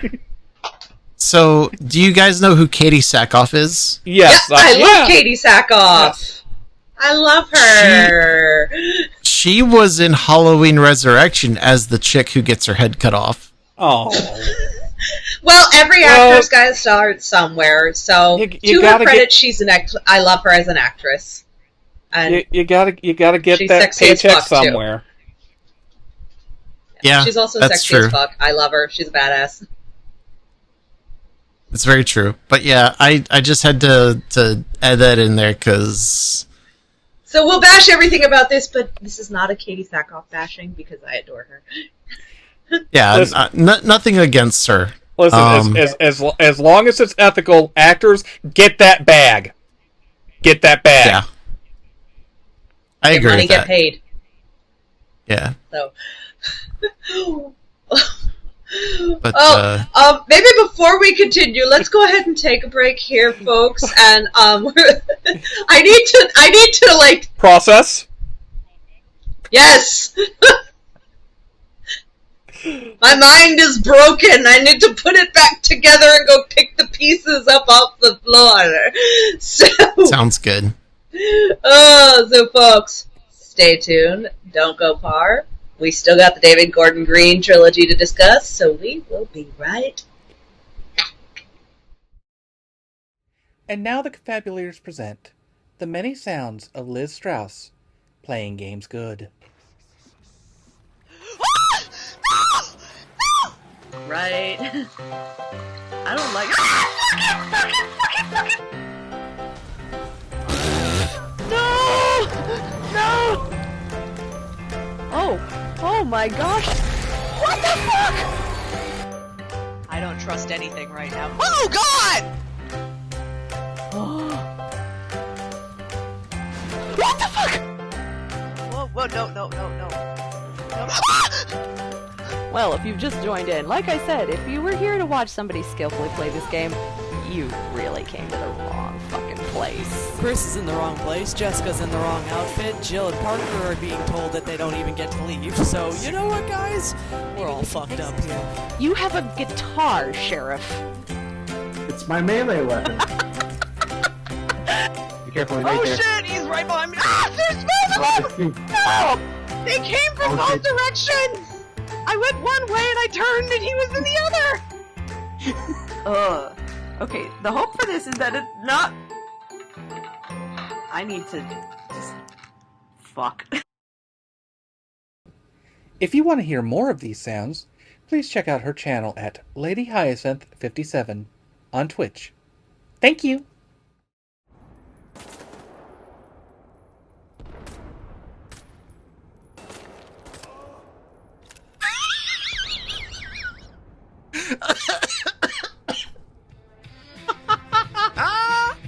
Howdy everyone, Dave here of the Confabulators. I just wanted to mention that my stream on Twitch is at twitch.tv/sheriff_Flynn, where I play a wide variety of games, usually with a horror theme. Sometimes they are FMVs, sometimes they are something such as a Metroidvania, and I will often upload those to my YouTube channel, Sheriff Flynn, where you can find anything that you might have missed from last time. Thank you very much, and keep on listening, friends. Awesome.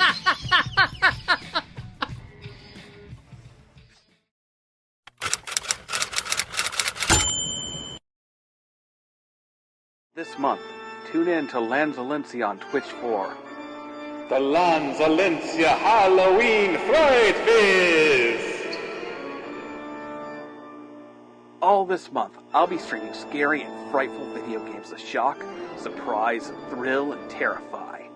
Join in as we ring in the month with the 2023 remake of horror classic Dead Space, where engineer Isaac Clarke stomps through the bowels of the USG Ishimura, a mining ship whose crew have been transformed into horrifying undead monsters after bringing aboard a mysterious alien artifact. Then, stay tuned as I revisit the streets of 1990s New York City as a new rookie member of the team in Ghostbusters the video game, remastered. What secrets lay in wait in the city as the infamous Ivo Shandor's plans to usher in a paranormal apocalypse come to fruition? Featuring the original cast of the movies and their classic roles, including the late Harold Ramis in his final performance as Egon Spinkler. After Ghostbusters, grab your flashlights, folks, as we return to the quiet northwestern town of Bright Falls in Alan Wake 2, as I take a second draft of the story, complete with last year's DLC side stories. Thrill as Agent Saga Anderson learns the secrets of her past, and thrill as Alan seeks to finally escape the dark place once and for all.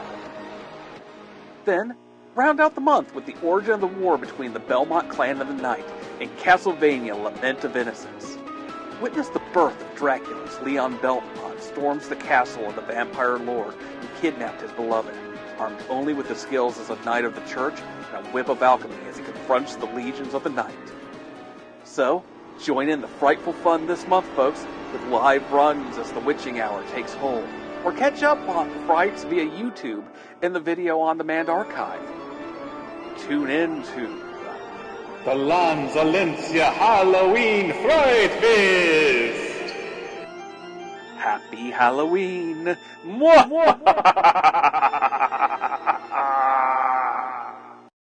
And we're back. Welcome back, y'all. Welcome. Hello, everybody. I see you all, especially you, right there. And we're back with Y'all, Halloween. we are. Y'all better got your water, get you comfortable, because we got plenty more to cover. Yeah, We got we hope that you enjoyed an those entire ads. trilogy to cover. Yes. Yeah. Yes. Oh, and here to help us. Oh, it's a potato. So, He's a potato! so it's been a minute since I've seen that trilogy that you're talking about, 4, 5, and 6. Mm-hmm. So why don't y'all go ahead and talk about it? Oh, Okay, wait. man. So, The well, 4, Oh, no, 4, 5, and 6 wait. trilogy, or the David Gordon Green trilogy? I think Which it was one are the we David Gordon doing? Green we had next. David Because Gordon Oh, Green okay. is what we were covering next. I'm- Because I don't think any of us have really watched much of 4, 5, and 6. Yeah, I haven't I've seen the 4, 5, and Thorns. 6 There's one not a time. whole lot. Yeah, there's not a whole And- lot any of us can say on it. Yeah, they don't matter. Okay, so we're all on board. 2018 onward. Let's go. Our favorite David Gordon Green, which, by the way, I know, Dave, when I first started watching Halloween, you had been like, I remember, like, probably even before I saw Halloween, you saying that David Gordon Green, you said it was like 2018 Halloween's really good, and my gosh, that film is excellent, honestly. Yeah. They're so good. I feel like this is going to be me, and maybe it's just me, but I feel like particularly the 2018 Halloween, just because by itself, that movie elevates Halloween from beyond low-budget slasher indie film to like, no, you are coming to watch a movie with a story, with intent. It's like, it elevated the whole thing, the subject matter. Mm-hmm. I tend myself to shy away from the elevated horror aspect, but I do think I get what you mean. For me, like, the original movie is very much, it is a John Carpenter thriller, which, like, it's not like, he's trying to work with you on a more emotional level than necessarily the thematic and metaphorical level, but, like, the David Gordon Green films are just absolutely that crew looking to explore, I would say, the nature of evil, the nature of trauma, and the impact of those things on both individuals, families, and communities. And what is the legacy that those things leave behind, and how do we grapple with them? Yeah. While still embracing the roots of the Halloween franchise in kind of this urban legend, indie, campy horror. I mean, the callbacks that it does to the original films. Even I love the callback to Halloween 2 of, isn't that guy supposed to be like your grandmother, like his sister or something? And when Allison's walking to school with her friends, and she goes, no, that's just a rumor. Yep. And, it's a way to just, and it was such a brilliant way to, bless you, to throw that in there, and as kind of a callback to the original, like, Halloween 2, but also as a way to very clearly say, this is the story we're telling, none of that shit. But still be like, it still feels kind of like an homage to Halloween 2, because Carpenter did do Halloween 2, and so it's kind of like, we're still going to pay it some credit, and to that kind of urban legend element of it.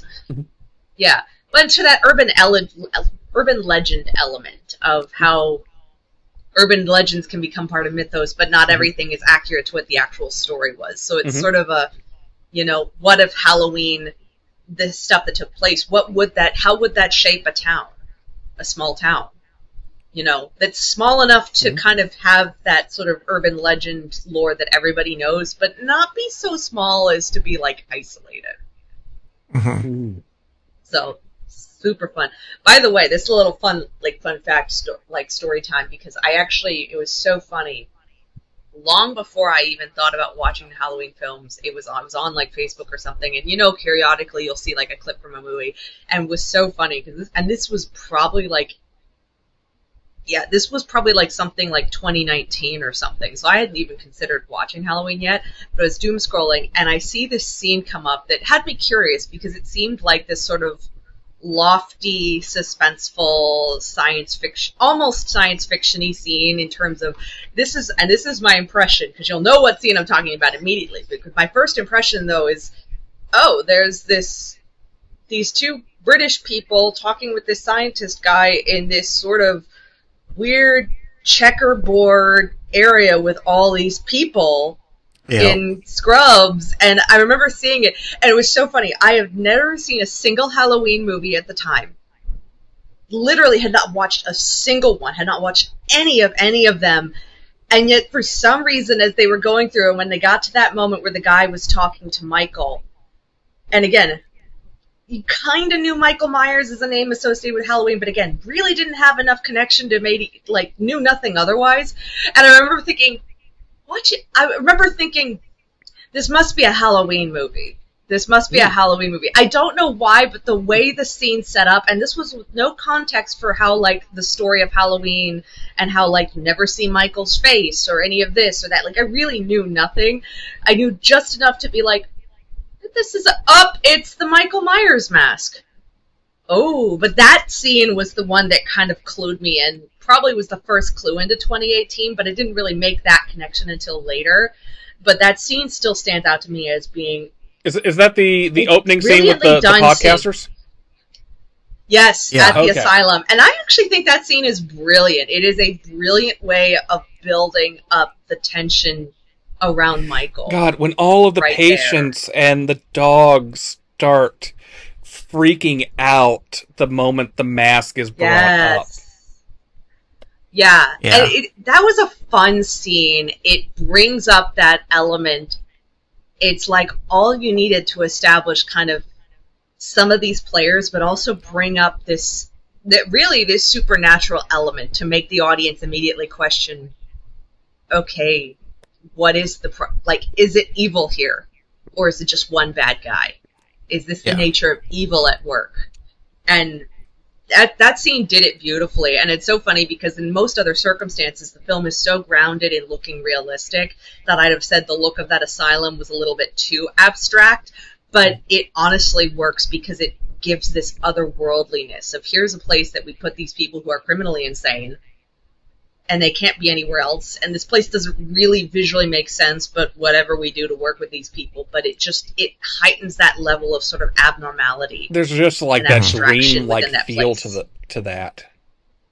Yeah, almost an Alice in Wonderland feel. Yeah. The checkerboard pattern. It really, it lends an otherworldliness to a place that otherwise normally would look probably very mundane, but it really helps elevate that scene when that darkness starts to hit. I will say, for that particular scene, the one thing I'm not too big on is the way that all the other patients are presented. When it comes to things like mental mental challenges or like mental issues or people who are brought to an asylum or something like that, portrayals are very important to get well, to do well with. And I think like in times like in 2018, we could do better than what was here. I think I can see You a know little what bit I'm what you saying? mean, because it's like they do. Yeah. While maybe not intentional, they do kind of end up grouping them in with like animals in regards to like this Yeah. kind of like it's them and the dogs that pick up on this stuff. Well, With- and I think one of the patients does actually bark and howl, and if they had maybe just taken out the parallel of the dogs in that and just had the patients becoming antsier, but without one patient, at least one patient barking, and without the dogs barking, it might have carried a little less like a comparison. Yeah. Yeah. You know, it's one of those. I get what they were trying to probably say in terms of that. Of these people maybe are perceiving Michael's evil, or the evil that's behind Michael, or that is Michael, differently, and that it's something that it's that whole animals can tell if a person. It's that sort of lore of, well, animals can sense it, and I get they're trying to draw that comparison, but it doesn't carry well. Because it does kind of rely on audience understanding of they're trying to draw that comparison. I think for us, like, we draw that, but it doesn't translate as clearly as, say, just have the patients responding, but take the animal parallel out of it. Also because I would question, entire. I guess part of me could say you could kind of ask a question of would they actually have dogs present in that area or not, or would they create more challenges? Yeah, that feels a little weird because the entire like I get the sense I get the idea of like, okay, I see why you have chained them to these anchors while they have their outside time, but why do you need the fucking guard dogs for this? It's kind of the most abstract scene of the entire movie, and it works for what its purpose is, which is, I think, to really immediately hit the audience with that abstraction element, the more abstract concept of Michael as evil, as the shape. It really is what it is that's the moment of the shape. And then the rest of the movie is they get out and it's much more grounded in reality, but it's like what that scene does, I think, is sets up a tone for Michael and just kind of hits it right away and then proceeds with the rest of the story. Because it does also just feel like the moment they enter that yard, I mean, I can't think of any hospital, prison facility actually looking like that, or having an arrangement like that as being seen as productive. Like it's literally. But then again, American prison system is fucked up anyway. So it's also like an outdoor courtyard that is entirely exposed to the elements and also seems to all be ceramic flooring. Yeah. So it's not good. It's definitely slip and slide. Probably the most unusual scene in the movie. But it does give that dreamlike because, quality we talk about. So, yeah, it gives the tonal connection, I think, that helps ground the audience in what they need to know for that. Because then afterwards, it goes to a world that the audience is very familiar with. Not huge town, not tiny podunk nowhere town, but small town, just living their lives. They have this urban legend, lore, history that's pretty negative, and a lot of people know about it, but now there's a lot of rumor about it, and oh, by the way, it's that crazy lady up in the woods, it's... but everything else around it is like, okay, there are towns like this all over. It's, and in that regard, like, thinking about it, without doxing myself, like I can see a resemblance between my hometown and Haddonfield. Like, Dave, you've taken drives down through here. Like, I don't know what sections of town fully, but like we got areas that are more like the kind of like the like not like like mass-produced suburbs, but like the kind of like suburbs you get like in a small town sort of deal, like the kinds like before. Yeah. I'd say the kinds of like suburbs you got before white flight started happening, sort of deal. Yeah. Well, like as someone, as you know, I lived for about half a year in Lafayette, Indiana, and West Lafayette, Indiana, and it has that very, and I mean that's just literally just below. I was 2 hours from Chicago in Illinois, so it's like it's literally like it feels like a Midwest small suburb. Yeah, and I've seen the Midwest suburbs as well, and yeah, they feel like that. They do. It's like they know they're big enough because, if anything, they're always adjacent to something that's bigger, but they're small enough that they aren't dealing with all the usual big city shit. Yeah. There's something I want to ask with the David Gordon Greens about a metatextual aspect of them, but it's towards the end of the first one, and they touch on it a lot, I think, in the second one mostly, like where they really lampshade it. So, should I bring it up here now? Go ahead. Okay. We're talking David Gordon Green. Let's go. Yep. Okay. So they really lampshaded and pointed out specifically in 2, but obviously you see it happening in 1. Like the fact that apparently like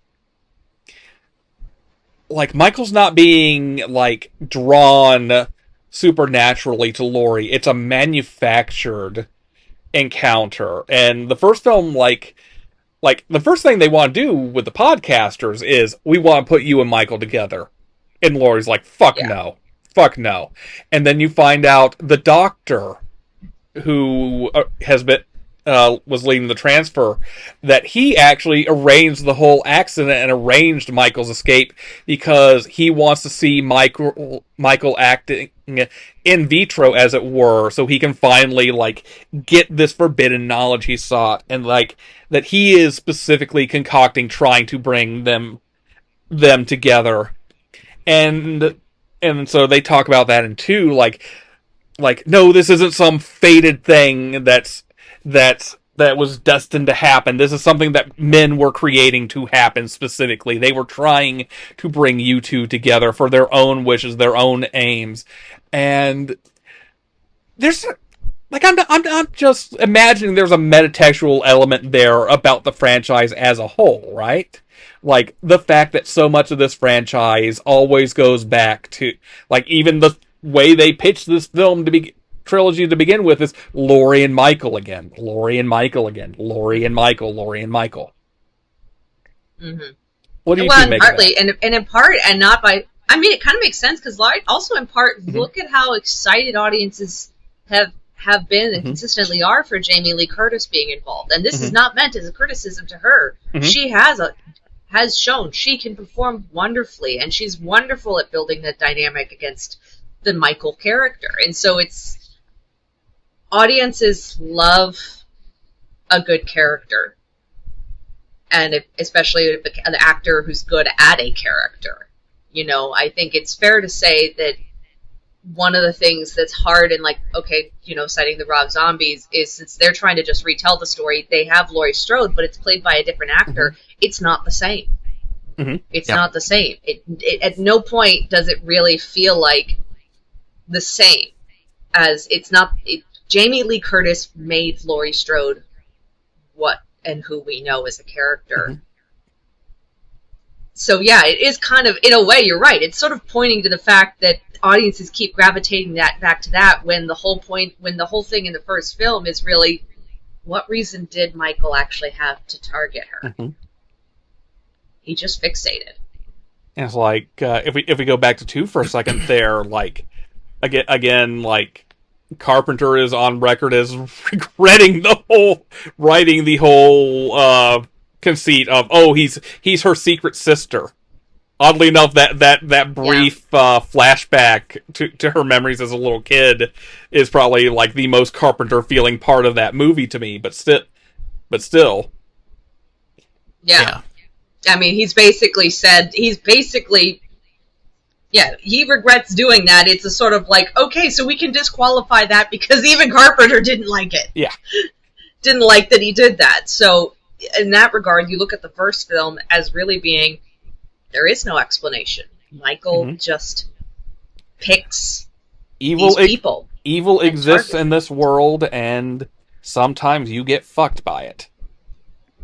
And I think that's something, I think Kills, I just rewatched Kills before we recorded this morning, because I think Kills even more so goes into the element of it, and it's something that I think socially it's also commenting on, of not just evil exists, but that it is difficult to understand evil that exists for its own sake. We want reasons, and it's a very natural response to want reason, to want an explanation, to know what's why did this happen? Why did this happen to me? Why did this happen? Why do bad things happen? We want, as human beings, to quantify and have a solid explanation, and sometimes there is not an explanation. There's not an explanation that makes sense. It doesn't. Human beings don't always make sense, and I think, too, especially kind of takes on that element of evil doesn't always make sense by pushing it further, by really focusing on, but also finally kind of getting the characters to realize, because I think what we see in one is the audience realizing that Michael's not in it for Laurie. One is kind of the audience's realization, but in the meantime, the audience really is led to realize it.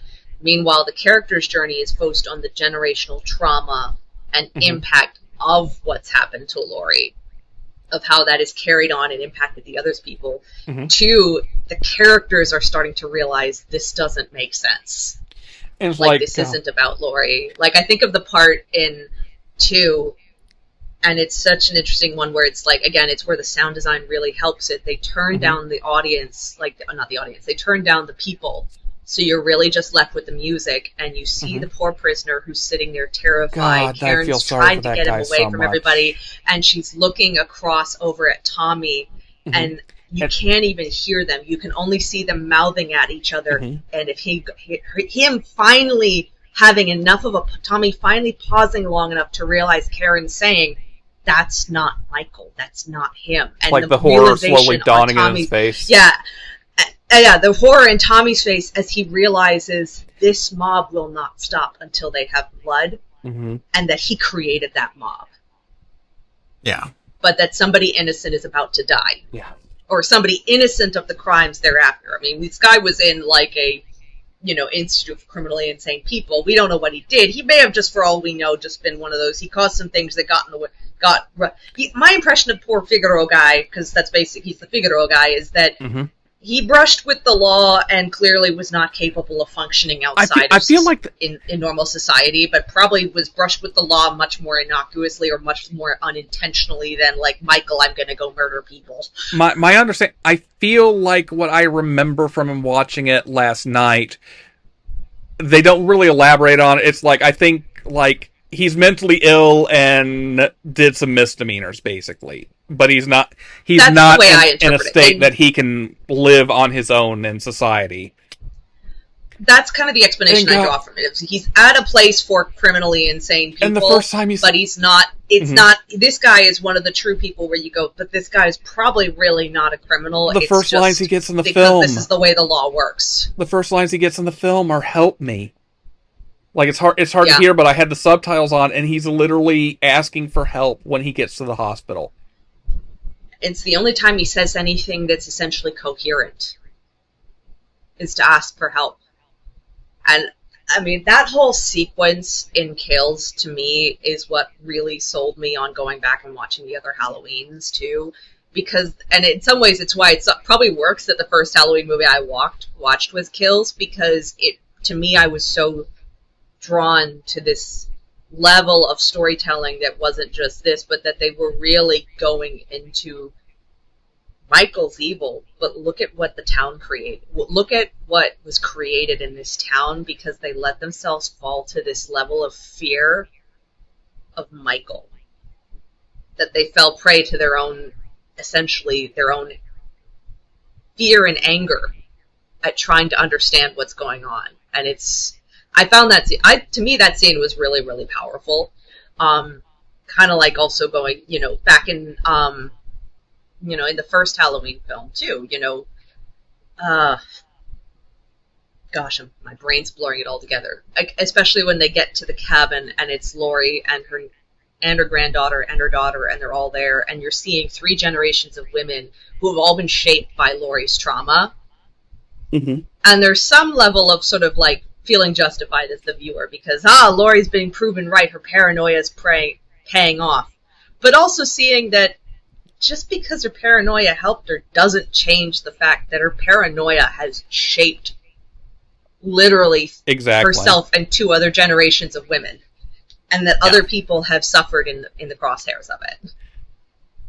You know, that also gives me one of my favorite scenes in the franchise as a whole. I was trying to think earlier about what my favorite scene is, and Halloween isn't really a franchise where I think about, do I have a favorite scene? But one does stand out to me now that I think about it, and it's like Laurie's out of commission for that moment. Karen and Allison are in the basement waiting for Michael to come after them. He appears at the top of the stairwell to the basement, and Karen is acting, I'll just say she's acting like she can't do it. She's yelling she can't do it. She doesn't, like she doesn't have it. And Michael just takes that moment to appear, and then she basically goes, "Gotcha," and like gets him right in the head with a fucking rifle. And it's like that was a great moment. So that was a great moment where I feel like the movie you've been set up with Karen kind of being so aggressively avoiding the Michael topic that you, as a viewer, you start to think she's not going to know what to do if Michael shows up. Yeah. Like, you sort of, as a viewer, led to believe that she's so aggressively against everything her mother has done and, like, so holds it against her mother that she doesn't, that when Michael shows up, she's going to be completely helpless. And I kind of love that element where we see Laurie's grit in Karen. Yeah. What do y'all really make, while we're talking about Karen, what do y'all make about her getting killed off? Because I am still processing my thoughts on it.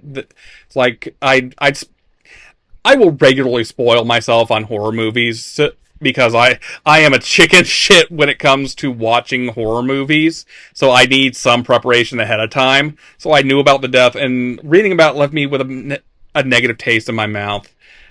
But watching it, I think, like, I'm not going to say it earns it because that feels like a weird thing to say, but I feel like there is something I feel they are going for thematically with killing her, particularly with killing the other members of the mob that end up killing Mike, or they think they kill Michael, and obviously they don't succeed. But there's something about that where it feels like I'm still trying to process what it is. It's saying something, but I'm not sure I fully grasped yet what it is saying in connecting her arc in that and her involvement in that and the guilt that she partially feels about the death of the patient. Because I feel it's trying to tie all those together in that she is one of the members of the group that ends up getting killed in the end. So So I'm still processing it. What do y'all think? So when Karen dies, I feel like one of the Strode women had to die. And when I reflect on that, since there's 3 of them, they're not going to kill Lori, which is kind of weird to say, I think, in one part, because she's the elder, but on the other hand, she's been like the core driving force that people are familiar with. She's a touchstone. She's very grounded in that sense. And she's much more extreme in where she's willing to go than the other 2. And so I don't think that they could kill... Narratively, I don't think they can kill Lori. Like, not saying like... the narrative they've built with her, I think the whole thing collapses if you kill Lori. Or if you have Michael kill Lori before she can kill him, at least. It either has to be they both go her taking him out, or she has to live. You can't just have Michael kill her. basically. Yeah. If Lori dies, then all the wind comes out of the sails, and the boat sits in the middle of the ocean, so to speak. And like, I think there's a world where it could be done, but that is not the trajectory they were going for. Yeah. So I don't think that they could kill Lori. Like she is now the ending of this trilogy. Now with Allison, Allison feels like she's the future. Yeah, it feels like she has what's going on with whatever's gonna be in like the, at the time, new generation of kids, right? Which means that whatever the last movie of the trilogy would be, she's gonna be involved in a heavy way. Because they're going to be doing something. It's important to get the new generation in on the Halloween franchise. And so they can't really kill her. Because if they do, then Karen and Lori basically would decide to, like, gather up everything, like all their guns and grenades, and just go on a hunting spree until they find him, hunt him, kill him. Like that's, like they that's tried to do kind in of the 2. end of that. Like, kind of like they tried to do in 2. And so it doesn't really make much sense to kill Allison. But with Karen, killing Karen gives Lori this degree of, like, my kid died, and it's a very traumatic kind of deal. And it gives Allison that as well. My mother died, kind of, now what do I do? Being lost in the wind, kind of. Like, they both kind of get lost in the wind, so to speak. But that's when they have each other and can kind of bond together over that. It's Myers disappears. Yeah, like, kind of. Or like, no, I do agree with you, but for me, it's like, it cleaves them together, but also the thing that cleaves them together is also the wedge. Yeah. So they come together and they work to heal their wounds. Myers is gone. There's no one that could go hunting with Lori that has that kind of training, because Allison never got that. She was just raised as a plain regular kid. And Allison isn't like, well, grandma's dead, so, like, you know, she's grandma, that's kind of what happens. Life kind of goes on, kind of deal, which, you know, it's kind of easier to be able to be like, well, grandparent passed away. Yeah. It sucks, and we cope and we move on. There's a lot of wound in that middle generation. There's a lot of needing to be there for each other in that middle generation being gone. And so having them come together, these two very big gaps of Boomer and Gen Z, having to come together early to Gen Z, live in this new world without millennial Karen present, gives them a lot of dynamic that can be worked with without having it hard disrupt anything in relation to Halloween after. Yeah. That's my thought. Yeah. I'd say I would agree with that. And to me, I was thinking about it while you were mentioning, Dave, that, like, there's an element of, you know, going into Halloween Ends. Now, keeping in mind that Halloween Kills had an alternate ending that is in the extended cut, and I don't agree. I'm glad the alternate ending to Halloween Kills it's in the extended cut, is that she tries to call Karen on her cell phone, but it's right after Karen has been killed, and Michael answers the phone. The key thing to it is that Michael answers the phone, and Lori hears his breathing. She drops the phone, and the last shot of the movie in the alternate ending is a freeze frame of her hand holding the knife as she's walking out of the hospital. I am glad that was not the theatrical ending. I think theatrical ending was much better to leave it open, especially considering where Kills picks up, or where Ends picks up, which is a very different Lori, because to me, my take on it based off that, because I actually didn't even see the alternate ending until well after I'd seen Halloween Ends, Mm-hmm. And to me, that undermines where we start with Laurie and Halloween ends, Mm-hmm. which for me, Karen, I think, is what finally pushes Laurie to stop the cycle of paranoia and self-destruction. You know, when we see her in Halloween Ends, she's clearly taking steps to try to, I mean, one, they're living in town. She's not living in a cabin off isolated in the woods anymore. She's wearing, like, you know, like, she's wearing skirts. She's dressing, she's trying to kind of put herself back into society in some sort of a functional way. Maybe not well, but she's trying. And I think, to me, it's a look at what generational trauma can do, because Laurie doesn't just lose her daughter as a mother losing caretaking responsibility of her child. Laurie loses her daughter because of her obsession with Michael. We see that when they're like, and your daughter was taken away from you, this.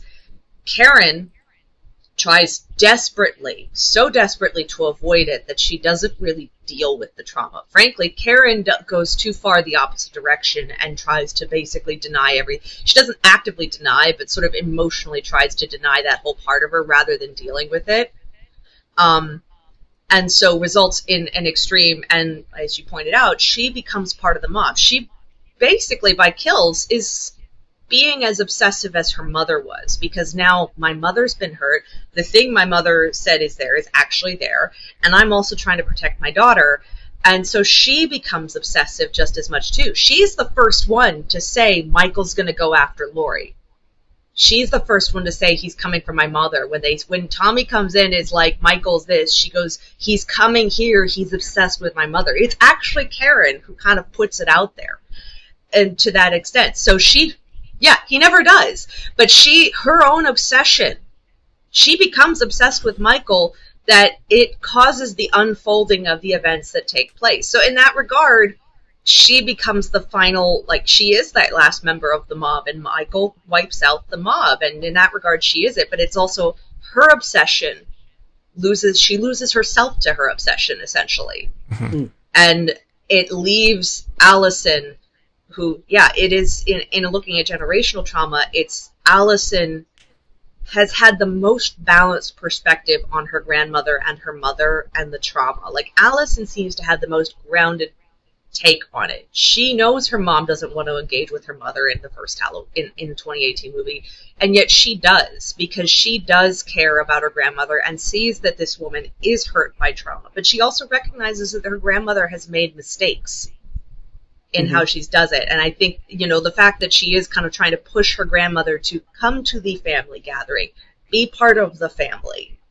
And so I think Allison has the most grounded in that regard. She becomes that, like you said, Dave, she is the future. She is the hope for this family, because the first generation and the second generation both failed significantly as a result of obsession. And Allison almost goes down that road, too. But because her mother steps in and saves her, Allison instead sees the outcome. And, because by the time Halloween Kills ends, Allison's lost both her parents, in a single night. That's a huge amount of trauma, but essentially, she's very emotionally mature as a character. And I think that's set up very early on when we see how she interacts with Laurie, even though she knows that her mother, like the fact that Karen, when she goes, "Hey Mom, did you talk to Grandma about tonight?" And her mom goes, "Yeah, she's not going to make it." And you find out very quickly, Karen knows her mother is lying out her ass. And then Laurie shows up at the dinner anyway. And because Karen invites her. And I think it's because Karen, more than either of them, she's far enough removed from the trauma to recognize that avoidance won't promote healing. That the only way to heal this rift in this family is to actually deal with it. I was kind of wondering how to segue into this, but what you said there about, like, avoidance won't promote healing. Now, obviously, I don't think Michael is trying to heal, but the thing that it reminds me of is when she dies, Halloween Kills frequently talks about how before the murders, Michael would always be up in his sister's room staring out her window. And for a while, they're like, "Oh, he's looking out on Haddonfield. He's seeing what Haddonfield is like." And then they realize, well, no. What if he's not looking at Haddonfield? What if he's looking in his own reflection? And like the implication, I forget if they were explicit with it, but the implication at least is like he's trying to introspect on himself. And they use that as a motif throughout the film over and over, and especially with Karen, and she's doing that in Judith's window when she's killed, it kind of becomes a heart-wrenching moment of the moment Karen sort of literally goes to introspect, to look inwards instead of outwards, is the moment. That evil kind strikes of her the down. aftermath, when she's sitting with Allison, her reaction to getting up and leaving Allison, you kind of get this look like, is it starting to hit Karen?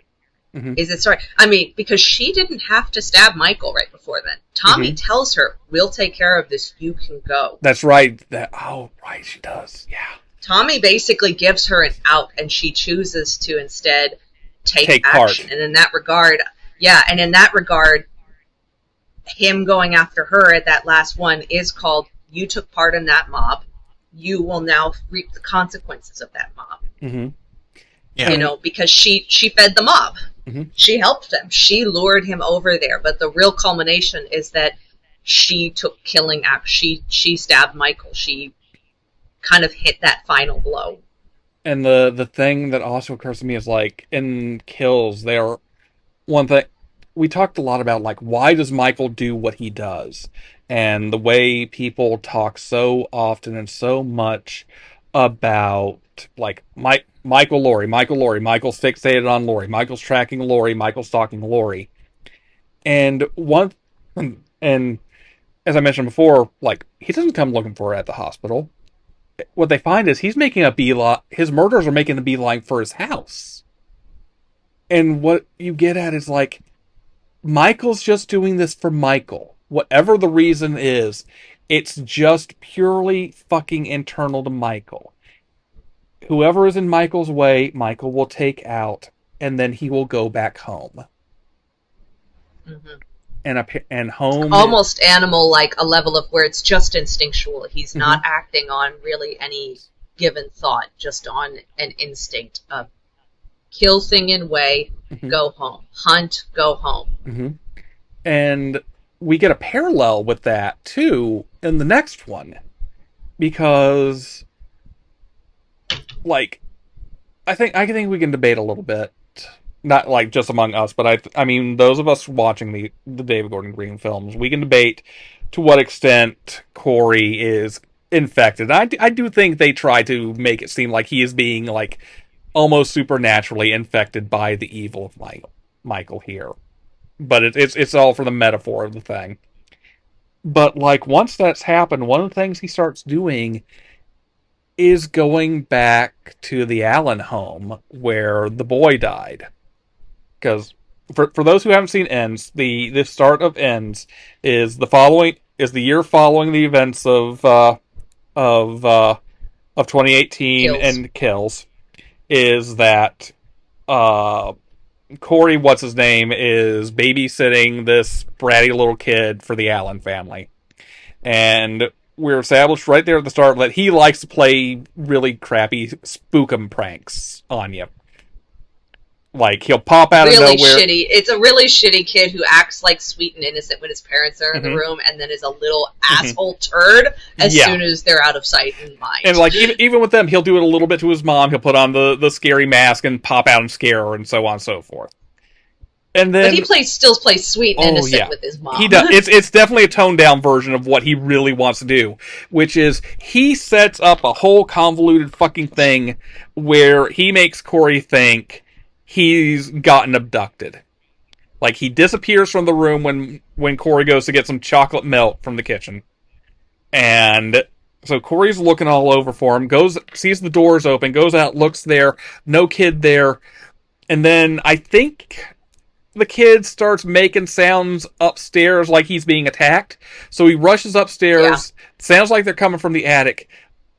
kid traps him in the attic and locks him in there. And that's where he finally loses it. Because, like, he's thought the kid was in danger all this time, especially because the kid seeded it with the Michael Myers talk.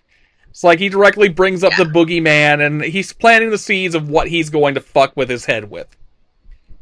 Because at this point, like, Michael Myers hasn't been caught. He just disappeared afterwards. No one knows where he's been, so he is still a threat at large for, like, these 4 years. Or actually, not 4 years at that point, it's only 1 year so far at that point. And so Corey is yelling at the kid. He says, I'm gonna kill you because, he's a dumb 21-year-old who's pissed the fuck off. And he's trapped in a fucking attic. So he's kicking the door, trying to get out of the attic. And, like, what ends up happening is kid standing too close to the door. Corey doesn't intend it, but he finally kicks the door hard enough, the latch breaks, door flings open, inertia strong enough to knock the kid over the railing, 3 stories down, cracks his head open, pool of blood. That's a huge-ass house. Yeah. Yeah.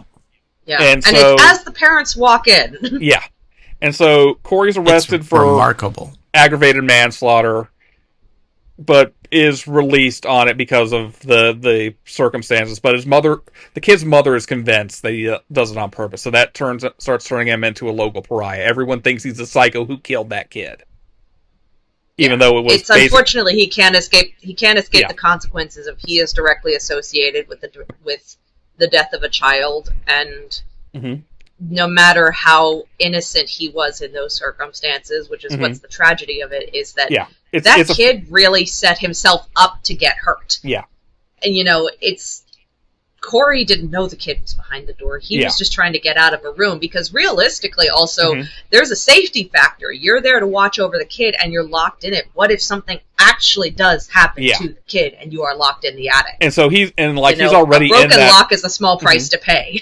He's like in that already emotionally heightened state too. So he's like the mix of fear for the kid, the mix of being pissed at the kid, and like I'd classify it as an accident. Like no one intended for this to happen, but it's the freak accident that ends up defining these people's lives.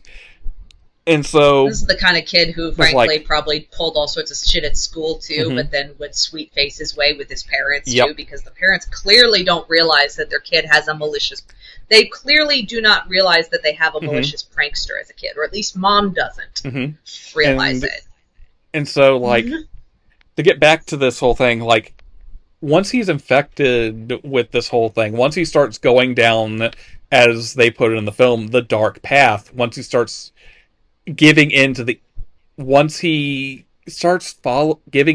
evil, is like he starts acting like Michael in that way. He's like, this house is now the home, because like his house as it is not home. His house as it is also threat, because of like the psychological and at times emotional abuse of his mother, the way his stepfather won't, like, his stepfather tries to be there, like, half-heartedly emotionally for him, but it's clear that, like, he doesn't have the will to actually, like, tell his wife, Corey's mom, that she has to stop.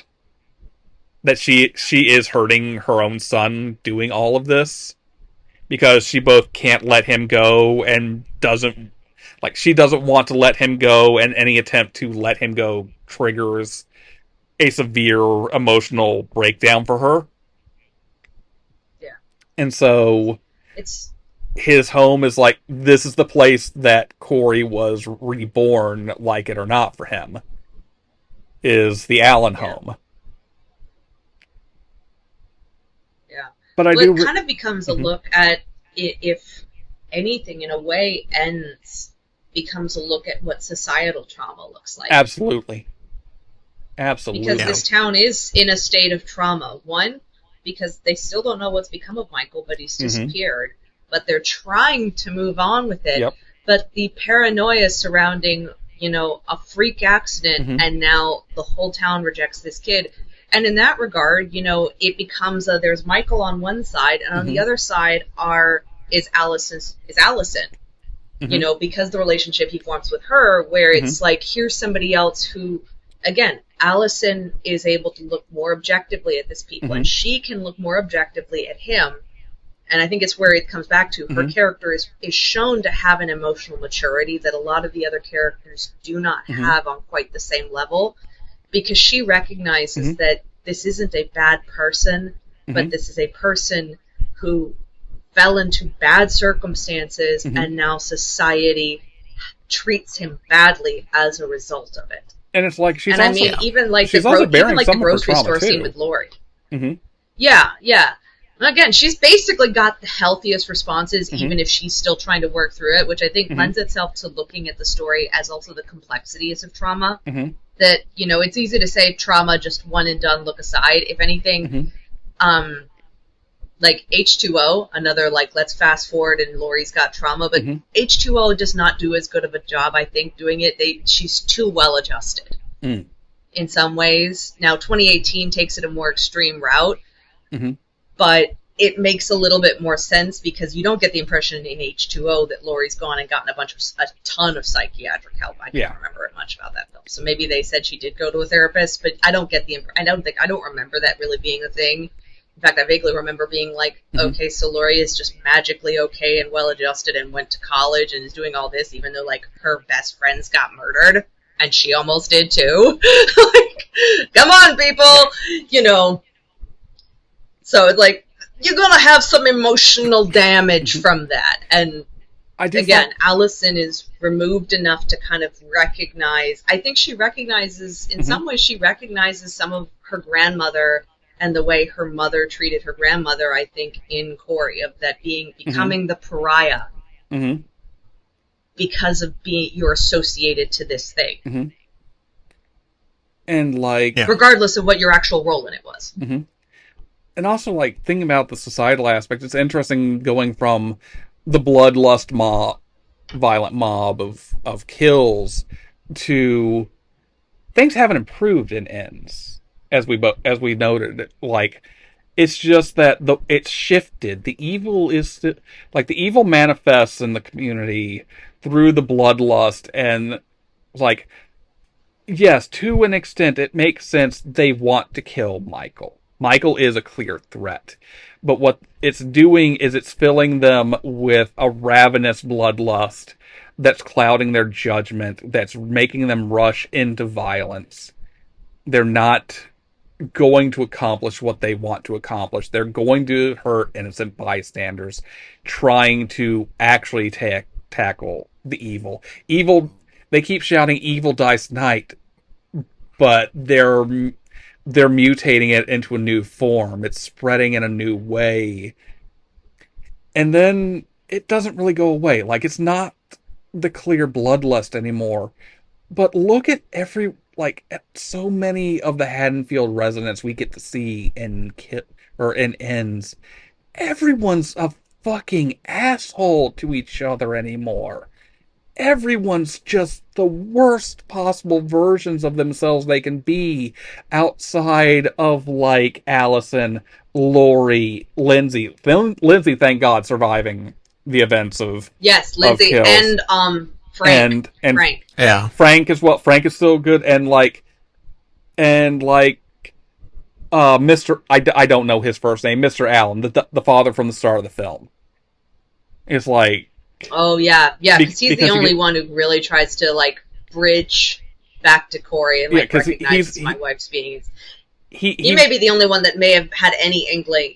Between him and the wife, you get the impression he may have actually had more of an inkling or been more willing to face the fact that his son maybe did a dick thing. Yeah, and it's like, and he's the one, like, the thing he says to Lori when they're starting to worry about Corey, like, Lindsay arranges the meetup with them, is like, I look into his eyes, and it's like, that's not the boy who was mowing my lawns and babysitting my son.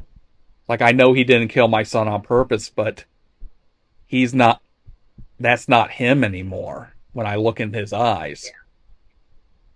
And it's like, as we talked about before, the like the thing there is like it really present like I think one thing that's important to note here is that like I don't think Halloween, like Gordon Green's Halloween, wants to say it is inevitable that if you go through trauma, you end up becoming a repeater of that trauma. You don't turn. You are not fated by your trauma to turn into Michael. I do think it is trying to get at the idea, like one thing it makes very clear is Corey starts choosing to go down this path. He starts looking to the evil in order to deal with his alienation. He decides, it's like he decides that I am going to be who they think they are. If they will not treat me any other way, I will learn to be what it is they think I am. Because, the first real kill he does on, or no, first kill is the sort of semi self-defense with the homeless guy, because the homeless guy seems like he's gonna stab him, and he ends up killing him, and I think that's part of his breaking point is like that's how he meets Michael, isn't it? I think he meets the homeless guy, and then like he freaks out, and that's how he ends up running into Michael. No, that is after, because the homeless guy's like, he let you out. No one ever comes out. Oh. Because the way it happened was the band assholes from the high school, like like because Laurie ends encourages him to puncture the lead dickhead's tire. They track him down later on the bridge, and the leader of the assholes literally throws him off of the bridge. And that's when Michael drags his unconscious body into the drainage system. And that's where he wakes up and I forgot. Laurie doesn't have the best coping mechanisms, but she's trying to recover. They definitely, I think they deserve the tire puncture. I think they deserve that. But that's maybe not the most long-term productive. But then to get back to it, the first real purposeful kill he makes is Doug, the sheriff deputy who is trying to repeatedly come on to Allison. And he literally he lures him in there, and he asks Michael, "Show me how you do it." And that is the moment he is so burned by this world. He is, as they say over and over again in the film, and they choose the song titled this, it's burn it to the ground. He just wants to burn it to the ground. So he deliberately embraces what he thinks is the power that will let him burn it to the ground. We'll quote another famous antagonist. Some people just want to watch the world burn. Mm-hmm. Yeah. And it's later, and that's really what it kind of gets at. Is you could make the argument going all the way back to the first Halloween that Michael, compared with Laurie, Michael's journey is the kid followed through on an intrusive thought, and then continued to choose darkness and continue to follow those thoughts and choose these negative things. Laurie made deliberate choices that lost her daughter, got her alienated from society, but then finally chooses to start making the difficult walk back. And I think that's the other thing the movies do is that they go with the trauma is complicated. Absolutely. And recovering from trauma is complicated. And I think that's the important thing. I think that's also why tonally a lot of folks were not satisfied with Ends, because Ends we're not just going to create a slasher horror film. They're really trying to complete, I think, a thematic and an emotional narrative, which really, I think, largely centers on trauma is complicated. But by that point, 3 is really looking at an emotional journey with these characters.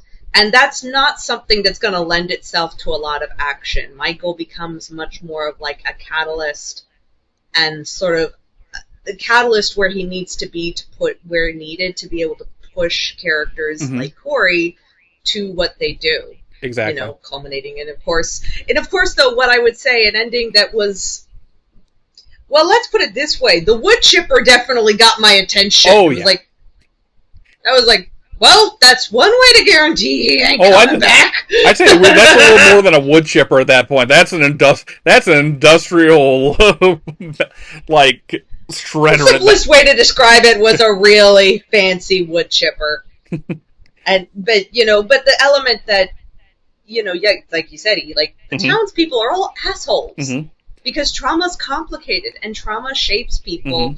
And unless you do something about it, and I think the other aspect is community's big. To me, it always stood out in Ends that Lindsay, Allison, and Lori and Frank kind of become this own little hub of community. And that community allows them to take more steps towards healing and recognize that Corey needs help. And that Corey needs community because the community is rejecting Corey. And then Corey decides to reject community. Yeah, but I think that's where the catharsis at the end is that the entire community finally recognizes that huge procession. We all that procession with Michael. It's I think it's really meant to be a cathartic. This is the community finally taking a step as a community back into because the light. Otherwise we've seen a lot of individuals be angry, be targeted, and the only real group, the only real unit of people that are trying to really support each other are that little nest that is Lori, Lindsay, Allison, and Frank. Does Michael become his own effigy in the end, do you feel? In a way, it feels like he becomes his own effigy, in a way. Or his corpse becomes his effigy. I don't know. I'm spitballing here. They promptly he becomes a ritual. He becomes a sacrificial ritual object. Is I guess what I'm saying. Yeah. It's sort of a symbolic destruction of he's gone, and we're going to completely destroy this and take the first step to finally putting this behind us completely. It's not easy. There is something we've already seen that from Lori and Allison and Lindsay. There is something. Keep that thought in mind. I will come back to in a second. I was thinking of something regarding. I have been watching a streamer play something recently, the Higurashi games, and it's occurred to me, where the hell did all my screenshots go? That is weird. Well, he's pulling that. Dave, you've been very quiet, nodding, and I know back when I first watched Ends, you and I had some discussions about it. So, I wasn't as into it when I first saw it. I think in part because I had a certain expectation of what I thought it would be, and it wasn't that at all. And it's taken some time for me to digest it and really take it in and kind of go on that journey of thinking about it, letting it ruminate, and kind of letting it lead me to what it's supposed to be, which is what y'all have been discussing. And since thinking about that, my thought about it has kind of shifted to where I have a more positive outlook on it. I feel better about it as far as experiencing it and being into it and stuff like that. Like getting into it, just being like, okay, I see what they're doing. I picked up on it. It works better. That said, I still hold a one or two contentions with it. Namely, the ending. I feel like the ending was more of a parade of we did it, and now we're going to get onto the stage and take our curtain call bow. Not just as okay, we're ending the franchise or whatever, but like literally parading throughout the entirety of everything and whatnot. And I feel like that still rubs me a little bit wrong. Yeah, it just didn't work the way they probably intended it to go. And I still have a lot of like, I still don't like the chanting of "Evil dies tonight," even though in the second movie, even though I understand it, I understand its purpose and whatnot, all the way from like the beginning of when that starts to when it like ends, like when the chanting stops. I understand what they're going for and why they're doing it. I still hate it. I hate it, but I understand why they do it and why it's there, and I agree with that notion. Yeah. I just really, really hate it and wish that there was another way. What that is, I don't know, but I kind of just wish there was something better. But other than that, I think for the most part, I'm pretty much in line with y'all as far as this trilogy of Halloween. I think, just like with me, I think it takes a lot of people time to digest those movies, especially the last one, because the last one is so different in the way that it feels from traditional Halloween movies and what they've led up to that point. Because usually it's been this one mysterious dude running around stabbing people a lot, indiscriminately, and now it's focused on this kid who's undergone this thing. Like y'all went over it.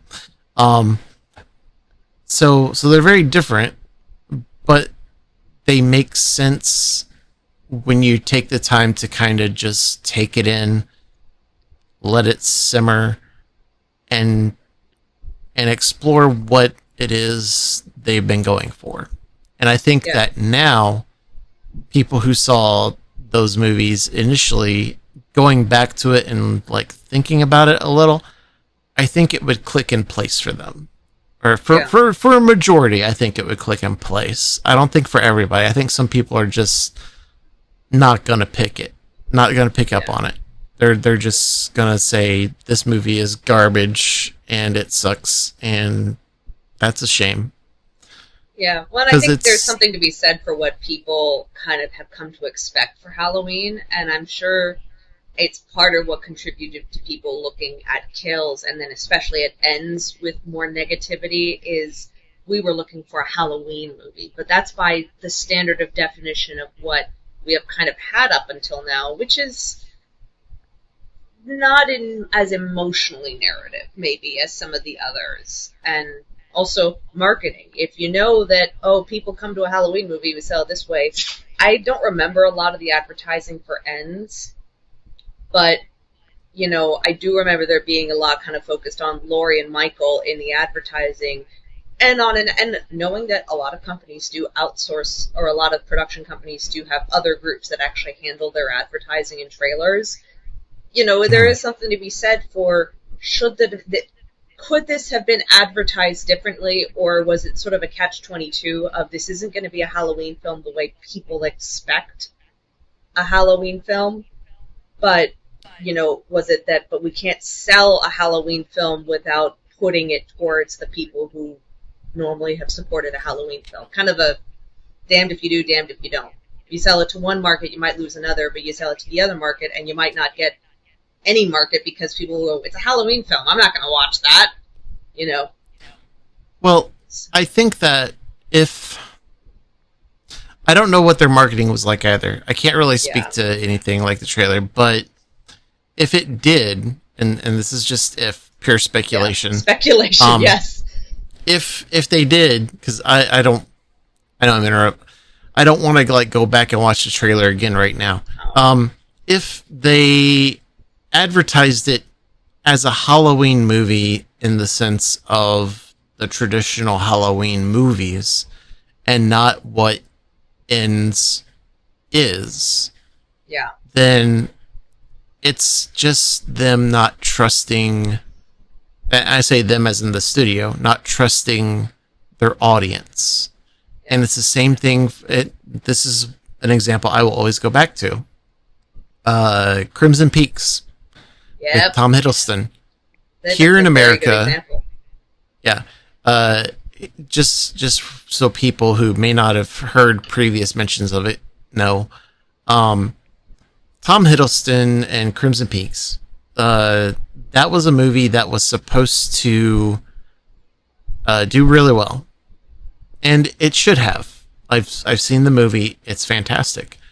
The problem is that in America, they advertised the trailer. They cut the trailer in a very different way than they did the European trailer.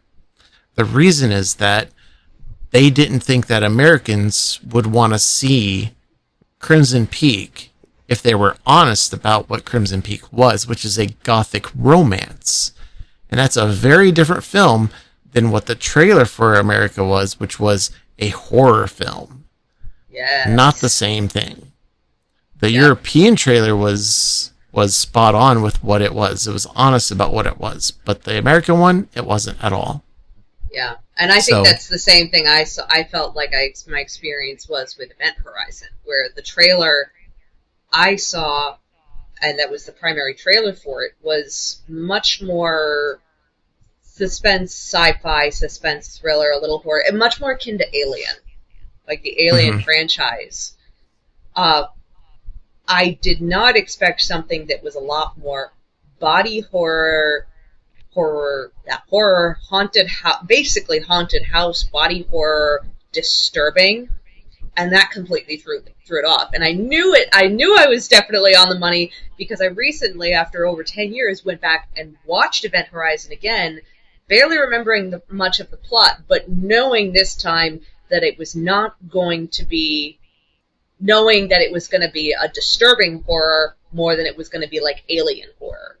And the difference in being able to watch and digest it as a film, knowing that it was not going to be the same kind of horror that I had initially expected, was a big difference.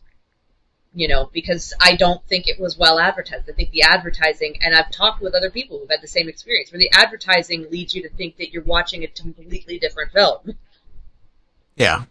You know, and that's rough. And nowadays, especially with a lot of studios using other groups to cut trailers, I feel for directors who who realize later that trailers or that the studios have made decisions that have misled the audience on what they're going to expect for a film.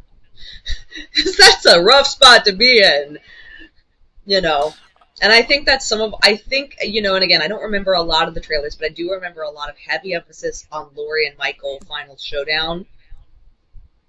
And it was done very differently than just an overt showdown. And I think that made it hard for audiences, because we didn't get the movie we expected. I mean, I've seen the reviews of, it's a Halloween movie, but Michael only appears this much in it. And it's like, okay, you were expecting a movie with Michael stalking people still. Okay, expectation versus reality here. Something did not compute. I will say, it's just one of those things. And advertisers should have known it. Trailer cutters should have known it. Studios should have known it. Or they did know it and did not care. Yeah. Which is another very possible scenario. Yeah. Are we, as far as that trilogy, have we kind of said our piece for the most part? I feel like we've covered the David Gordon Green very thoroughly, which is going to lead me to some good old-fashioned, let's see. Okay. Well, I think, as we've covered, I think, a lot of Halloween, I do have a few little questions.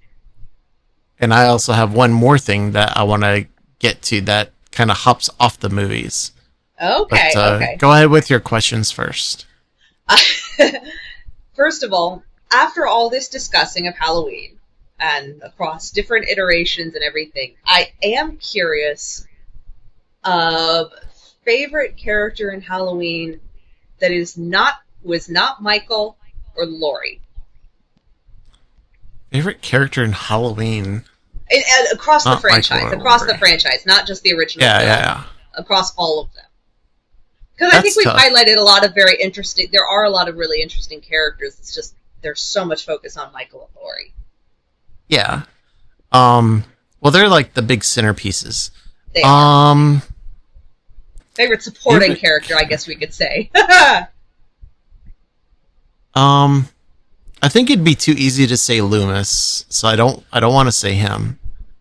I want to like Loomis a lot, but I do feel at least in 1 and 2, he's actually there's a lot less there, and he's a lot more one note than I think he lives on in memory. If that makes it, he gets more to do in 2, but overall, like in 1 especially, he's very kind of one note. He's basically it's not there worth watching. It's not worth watching, but I would say Malcolm McDowell's version of Dr. Loomis is really fun. Is McDowell has a way of eating scenery when he's on camera. That's why. Like even his little periodic role in Community, every time he's on the camera, it's like he's eating it up. Yeah. Like I feel like Donald Pleasance maybe actually has more to chew on in Prince of Darkness than he does in Halloween. Yeah. Well, some of his roles did have more to do than Loomis did. Loomis was definitely a much more catalyst, but then backseat role. I'll say for favorite Halloween character, excluding Myers and Laurie, is Linda. PJ Souls, Linda. Who also did a special voice cameo in 2018. She did. Because she's very carefree, she's very spirited, she's very fun. She's trying to get her friend to stop being a stick in the mud. She's just really enjoying life and embodying things without taking it too seriously. She's got a lot of hope to that. There's a lot of hope to that and to her energy that I really enjoy. Even though I know she's going to get killed in one of the most ridiculous ways, which kudos to PJ Souls. She pulls off like ridiculous faces and makes them really fun without breaking the moment. Yeah. So that's what I'll put forth. Shout out to PJ Souls. I say, you binge watched your way through how many Halloween films in like the last 24, 48 hours? Six of them. Favorite 6 of them. Non-Laurie. Oh man, can I non-Laurie and non-Michael character? Or do you need to think about it in a moment? Can I get my joke answer first? Yes, Okay. You can do your joke answer. My joke answer is random android number 45 from Halloween 3. Nice. Oh, my word. Remember? Sorry, I didn't. We almost defeated The Liz dog again. tried to steal my. Well, no, the dog was trying to grab my chapstick off the floor. Yeah. But just, and I say that mostly as a side note to make this point, folks. Remember, when you make your androids, use milk, not condensed pineapple juice. Milk gives you a much better performance in your androids. Condensed pineapple juice, on the other hand, they don't work too well. It's true. But more seriously, oh god. It's hard for me to say because it's like, if I want scenery chewing, I go with Colin Cochran from Halloween 3, played by Dan O'Herlihy. Because dude is just I mean, it's Dan O'Herlihy. I can't go wrong with him. I just love listening to him. I love listening to him chew scenery. But if it's characters that I feel a more emotional resonance with, it's a toss-up, I'd say, between Karen and Allison, really. Like, I get that. and I can't really pick between them because they both do, like, narratively and thematically, they both do their jobs fantastically well. There's parts of Karen in Halloween 2018 that grates on me, where it feels like she's kind of falling into like a therapy speak stereotype in a way, and I don't know if that's necessarily the bad writing or if that's just supposed to be Karen is doing therapy speak as a psychological defense mechanism, which it very well could be, especially with how much better I think she is once she finally has engaged with the world as it is, rather than what she has learned to cope with it as in the wake of being taken away from her mother. And with Allison, as you've pointed out, Allison is the most well-adjusted of the three generations of Strode women. And there is a hope there, but also, like, I can vibe with the trying to be even healed, but at the cost of, like, you're kind of burying all your misgivings and compartmentalizing them so that you can make this space for other people and that understanding for them. And then sometimes it's just like, and then some points the compartment overflows and and it just bursts out, and then you have to pack it all in over again. And it's like she's not dealing with this perfectly, and she's human, so she's not going to deal with this perfectly. So I really love that depiction. Also, runner-up shout-outs to Frank. I was talking with Dave before the show that, like, I want one more Halloween movie. I want one more Halloween movie. I saw yours, and I agree wholeheartedly. I want Frank and Laurie's Japanese Vacation. Yes. Yeah. No horror, no thriller, no nothing. Just a nice slice of life comedy of them enjoying a nice Japanese vacation. They deserve it. They've both been through a lot. Yes. Right. Yeah. I will say on that, my sillier favorite is 2018 Julian. The kid at the babysitters. Yes. Oh shit! No, Paul, don't go up there. That's a bad idea. That kid is telling them they're that going kid to get is going themselves places. killed.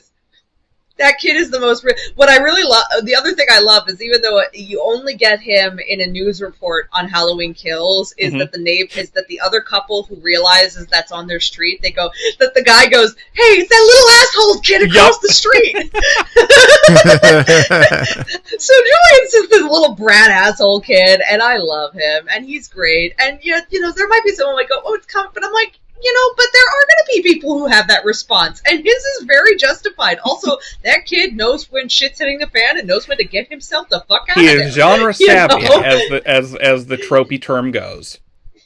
Yeah, he likes to play the tough guy, but he knows where it's at, and he knows the babysitter's got to protect him, but he also knows when to get the fuck out of there. But he listens to his babysitter. So, and I was going to say, I was torn between Allison and Frank, and since you said Allison E., I will go with Frank being my other. I love, he's a sweet person. He's one of those, he's just genuinely a good person who's really trying, and then you get the unwrapping of his own kind of, the guilt he lives with, that he feels like he could have stopped Michael, but it also raised the question of, but you didn't. And I think it raises a very interesting conversation when he admits to Laurie, I could have shot him right there, but I didn't, and now look where we are. And I think Laurie's kind of accepting of him and not judging him for that, and kind of, because in that moment he does express something that's very important, which is, despite everything horrible Michael had done, he saw somebody who was somebody's son. And that in that moment, he saw a human. Well, and he properly upheld the law. That too. He also did not act on, but in that regard too, because despite everything and I think that's the key thing, is that while everybody else dehumanized Michael and used that as an excuse to essentially forget the law, like, this is evil, let's just respond this way. I mean, even Loomis does that. Frank is like, but this is a human being. This is what we're supposed to do. And that, all these years later with him, he wrestles with the guilt of that, but did I do the right thing? And I think the fact that Laurie kind of upholds his humanity in that moment and doesn't put him down for having in a moment of being truly, of recognizing humanity in somebody else, even though that person had committed heinous acts. I want about... And I love that. Also, Will Patton's an amazing actor. I forget, Yes. Dave, did you do yours so. already? Yeah. Okay, so I want to jump off that one thing that Liz said there, and where I said, is he though? So, before we finish this up tonight, I think we did this once before in one of our early episodes, but I want to ask it again now that we've got the episode devoted to Halloween. Now that we've all marathoned our little bits and pieces of the chunks of the franchise, not counting the Thorn films, Thorn trilogy rather. Also, just to note, it's not like it's directed by someone named Thorn or there's a big character called Thorn. It's that there's a cult that's based around the rune Thorn. That also used to be an English letter at one point, but yeah, I'm getting sidetracked. Anyhow, so is Michael supernatural?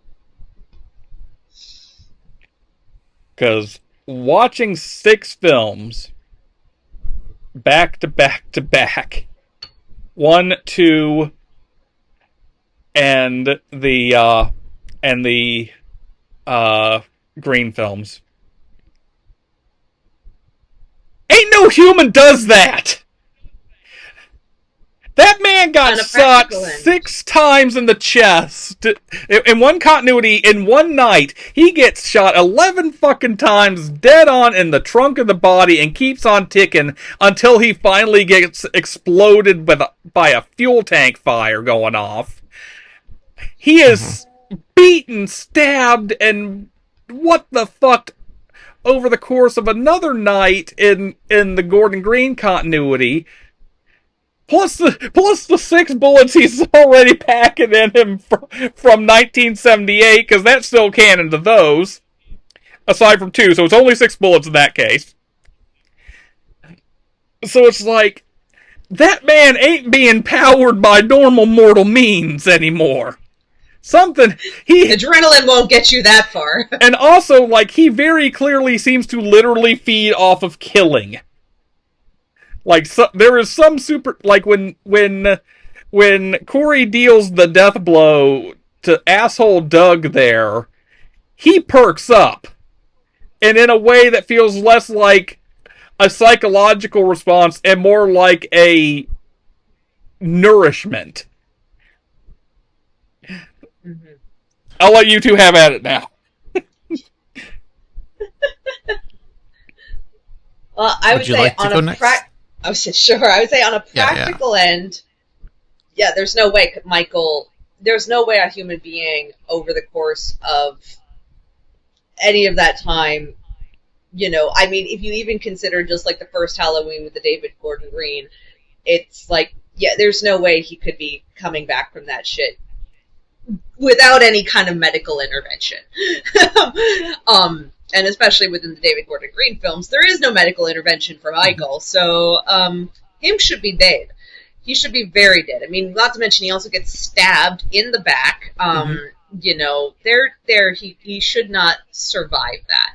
Also, the house fire at Laurie's compound, include that, because that was a gas-fueled fire, which also means that's going to be reaching extreme levels of heat. Extreme levels of heat, smoke inhalation, any gas inhalation. Boiling alive, practically boiling in his own body. He very well should not be alive. Like, the thing that finally kills him there is, like, they bleed him. The way they kill him finally and ends is, like, there was a very ritualistic aspect to that. Yeah. It's like... It's also a very thorough aspect. I mean, just the fact that he goes through that grinder is kind of a... Oh, yeah. You can't come back if there is literally no matter that's left to stand up and walk. Unless your body is going to reassemble itself. I keep thinking I've already forgotten the name of the thing. The Dan Aykroyd and Chevy Chase movie you accidentally saw as a kid with the bow. Oh gosh, Fuck that Oh, yeah, shit. that one. Yeah. Only this shredded Michael even more. But yeah, so one, practically, there's no way he could survive. And so that there has to be a supernatural. I take it, to me, I interpret it not as being as truly concrete as a supernatural being or whatever, of being more like he becomes a host of evil. And it's evil kind of manifesting in him and fueling. And to me, it's that's kind of the... I come back to Loomis being like, he's evil, and it almost at times feel more like Loomis is recognizing something that's beyond just a damaged human. That it's more evil, but again, it's not like a concrete, we're gonna, salt circles and whatnot. It's more abstract. But that it's what's keeping him alive. Dave? I like that interpretation. So, if you had asked me, just with the original, I would have said it is possible for him to be human. Yes. It would be one of those cases where they would have to call the emergency ambulance and all that stuff, or he would have crawled away and then been found in a bush later dead. Yeah. Something like that. He was shot 6 times, but none of them was in the head.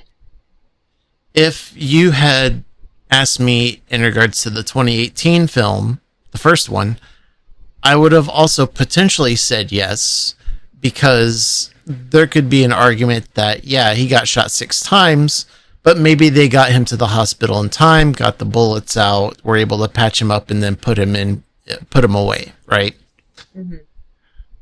If you go into Halloween Kills, my answer is no at that point, because he's getting real wild at that point. And on top of that, after getting beat down real hard, on top of still missing like a couple of fingers from being shot, and also the aforementioned blazing fire, there's no way. There's just no way. Something that stood out to me with that fire, too, is I feel like that moment, it's at the beginning, is really what first showcases there being something superhuman almost, or supernatural about it, because it's not even just that he survives the fire, but that he is so violently strong coming out of that fire. He doesn't just, walk out of the fire and walk away. He, literally slaughters a whole group of firemen. Firefighters. These people are in shape. They are trained. They are all armed. And at one point, he even takes the one who has... And the fact that when he stands in that doorway, you get that element that they all recognize that this is something dangerous, because they're going in the full-blown equipment. This is the kind of fire that a firefighter falls in. Like the firefighter that falls below, you already know this man could die. And then Michael shows up. Yeah. And Michael walks out like it's no big. Yeah. I do want to bring up one more thing before anything. And it is a couple of the Halloween video games. I did have a question about that. We didn't get a chance to touch on those. So, first and foremost, I'm not going to touch on the old ones like Atari, the Atari one or anything. I'm touching on from 2016 forward. But let's shout out Atari for a moment in all of its 16-bit glory. Yeah. Good job, Atari. So, the first thing is Dead by Daylight, which I will say, Dead by Daylight, when they got the chapter for Halloween, it was the second chapter that they ever did. The first one was the nurse, and the nurse was a free one. So when they released Halloween, it came out October 25th, 2016. It is the second chapter they ever did. And let me tell you something. If you go back to the Halloween chapter trailer that they did, it still gives me chills. It's real I have to look good. That up.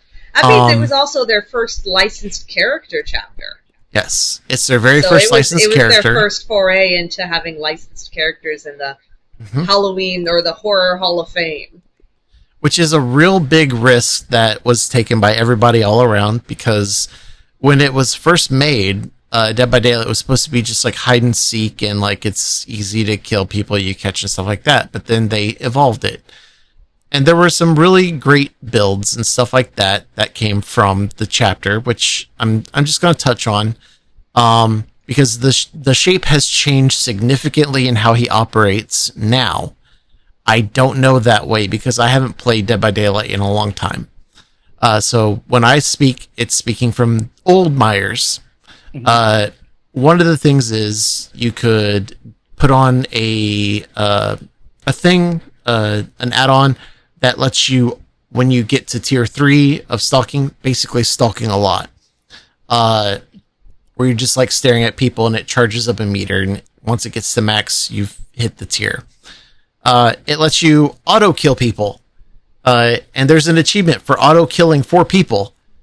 So basically, you walk up to them, and when you're within reach, the thing that changes from attack to kill, and then you do the kill animation, which is like stabbing them and throwing them aside. The other one that I remember the most, which has been gone for a while now, it's been gone for a really long time, is one that Dead by Daylight people will know as Burger King Myers. And Burger King Myers is two add-ons.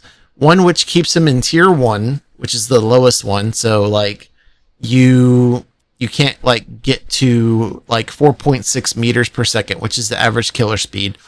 And then the other one, which is like a very rare add-on that lowers your speed even more by 9%. It makes you slower than survivors. And so when you're in chase, you can't catch up to them, and you can't even do the thing where you get bloodlust, which speeds you up. You're too slow. You cannot do it. And it was really fun. The last day that was available before they took it out, I actually managed to kill a friend of mine in custom games who's a Michael Myers main, and it was very funny. Oh my gosh. But yeah, like a lot of things changed with it. Like Haddonfield, the Lampkin Lane map changed massively. Lori's still pretty much the same. Her perks got adjusted here and there. Myers has changed a lot, but they haven't really done anything else with the license. It's still there, though. You can still buy it. It's not gone like the Hellraiser one that recently left the store. Oh, yeah, that one, the Myers one still shows up on sales. Yeah. Now, the other one that I want to talk about is one that is coming up. And it's Halloween, the game, basically. And it is another asymmetrical game. And you can either play single player or multiplayer. Single player, you're playing as Myers. Multiplayer, you can either play as Myers or as one of the... they're calling them civilians, but basically survivors. And this is being made and due next year. It's being made by a company called Ilphonic and a company called Gun Interactive. Ilphonic's the dev, and Gun is the publisher. Now, it's important that people know that Ilphonic and Gun have had their hands in Friday the 13th, the game, Killer Clowns from Outer Space, the game, Predator Hunting Grounds, Ghostbusters Spirits Unleashed, and most recently, the Texas Chainsaw Massacre. Those are all asymmetrical games. Mm-hmm. And all of them have failed dramatically. I think the best one was Friday the 13th as far as like survivability, like the game surviving. Then the Texas Chainsaw Massacre is a rough space if you ain't Fortnite and if you ain't Call of Duty.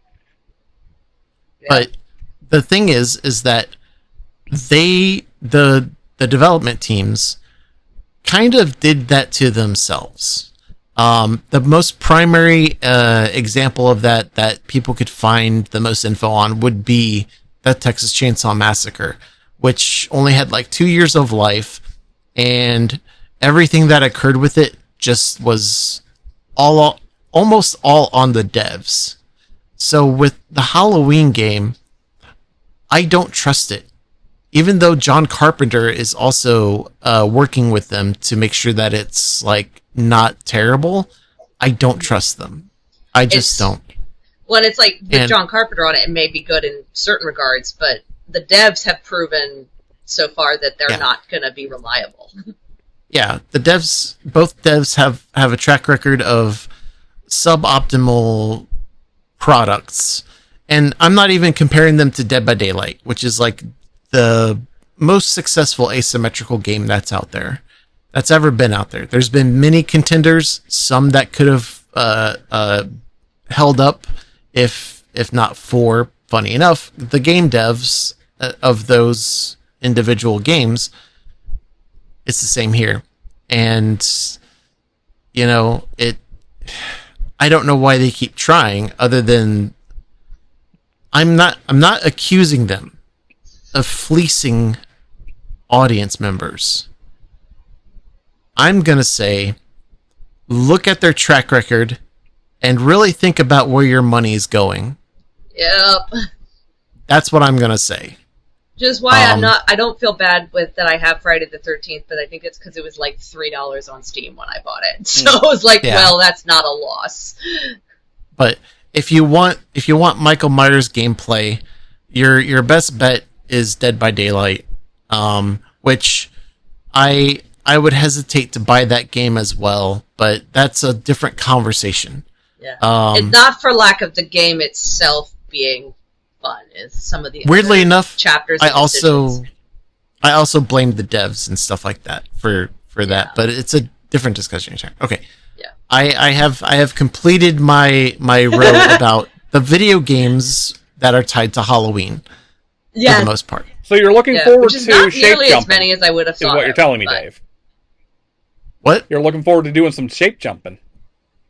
The shape jump. Oh yeah, shape jump. Michael Shape jump Michael into a Myers' T-pose. iconic shape jump power. Yeah.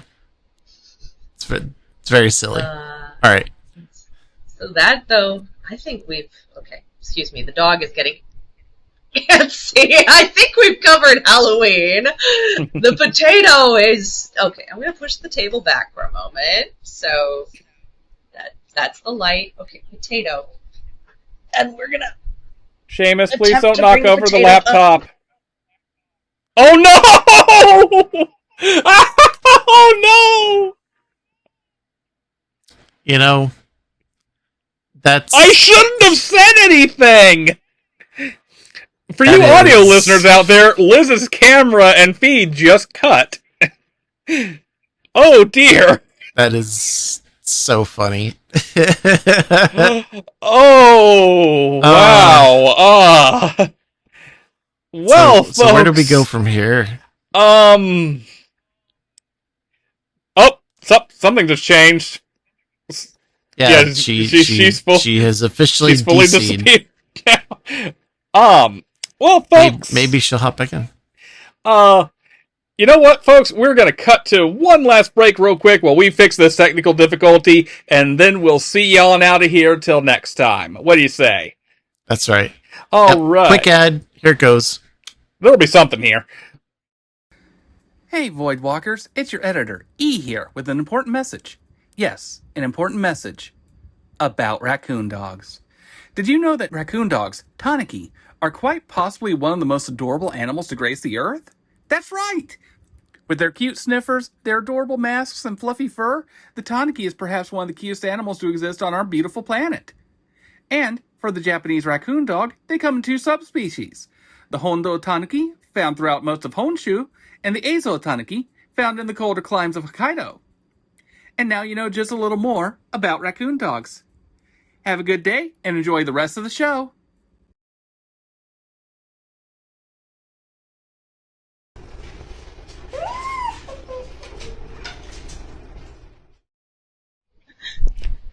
All right, Hey, we're back. I'm back y'all. after that technical. Liz My computer lives! actually did land on the floor. Yeah, You've avoided the curse of Michael Myers. I did. But now, as we close out today, Dave, where can our lovely Voidwalkers find you? Y'all can find me at twitch.tv/sheriff_Flynn. I'm usually, when I do stream, which has been a little less frequent, I stream right now a variety of stuff. I'm trying to find a new game that I can call home since I left Dead by Daylight. I also occasionally upload to YouTube. It's less frequent than Twitch because I'm mainly uploading VODs, little bits here and there. What about you, E? All right, y'all can find me over at Twitch and YouTube at Lands Alencia. If you have trouble finding me on the YouTube because of the dumb numbers they assigned my account for whatever reason, you can just find it through my Twitch profile. So there's that.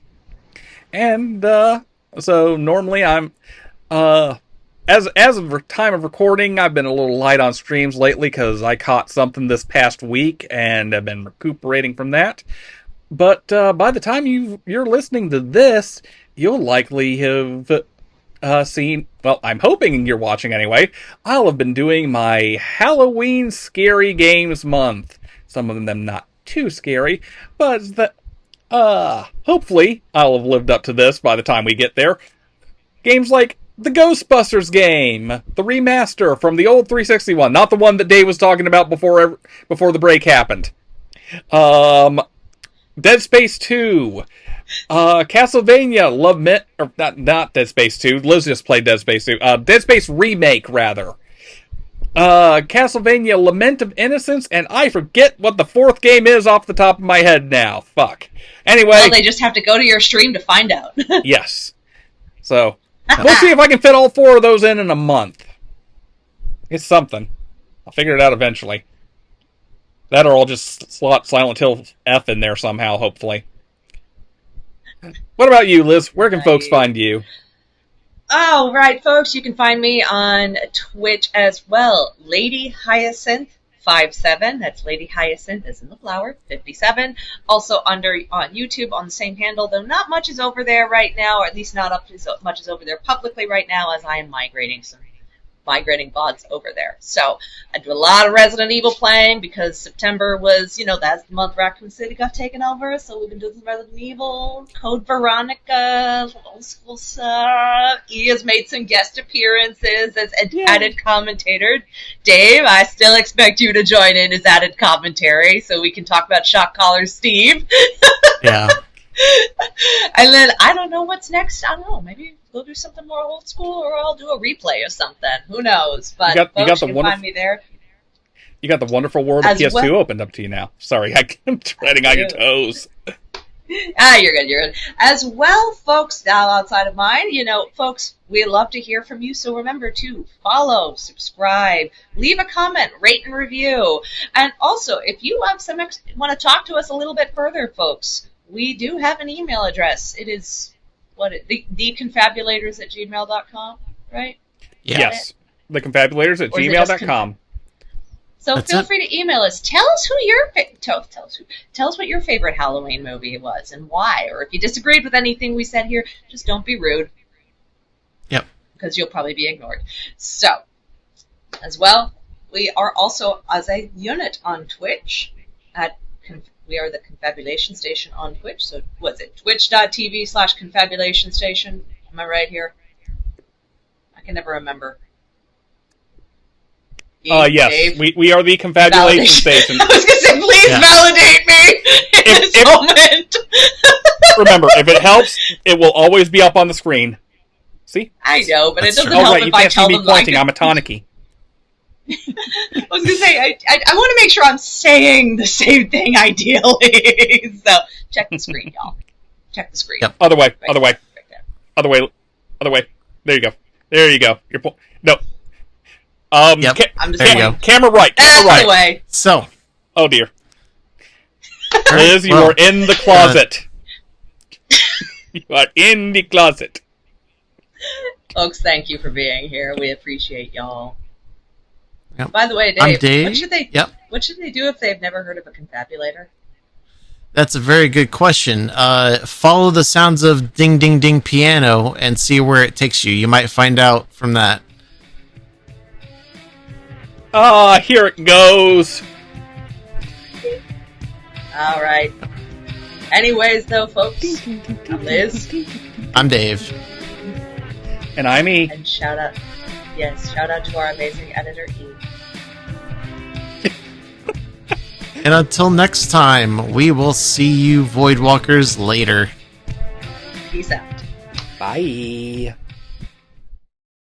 The Confabulators is hosted by Dave Bockenkamp and Liz Strauss. Editor is E.W. Klein.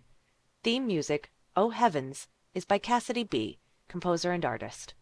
Found at cbrva.cardd.co.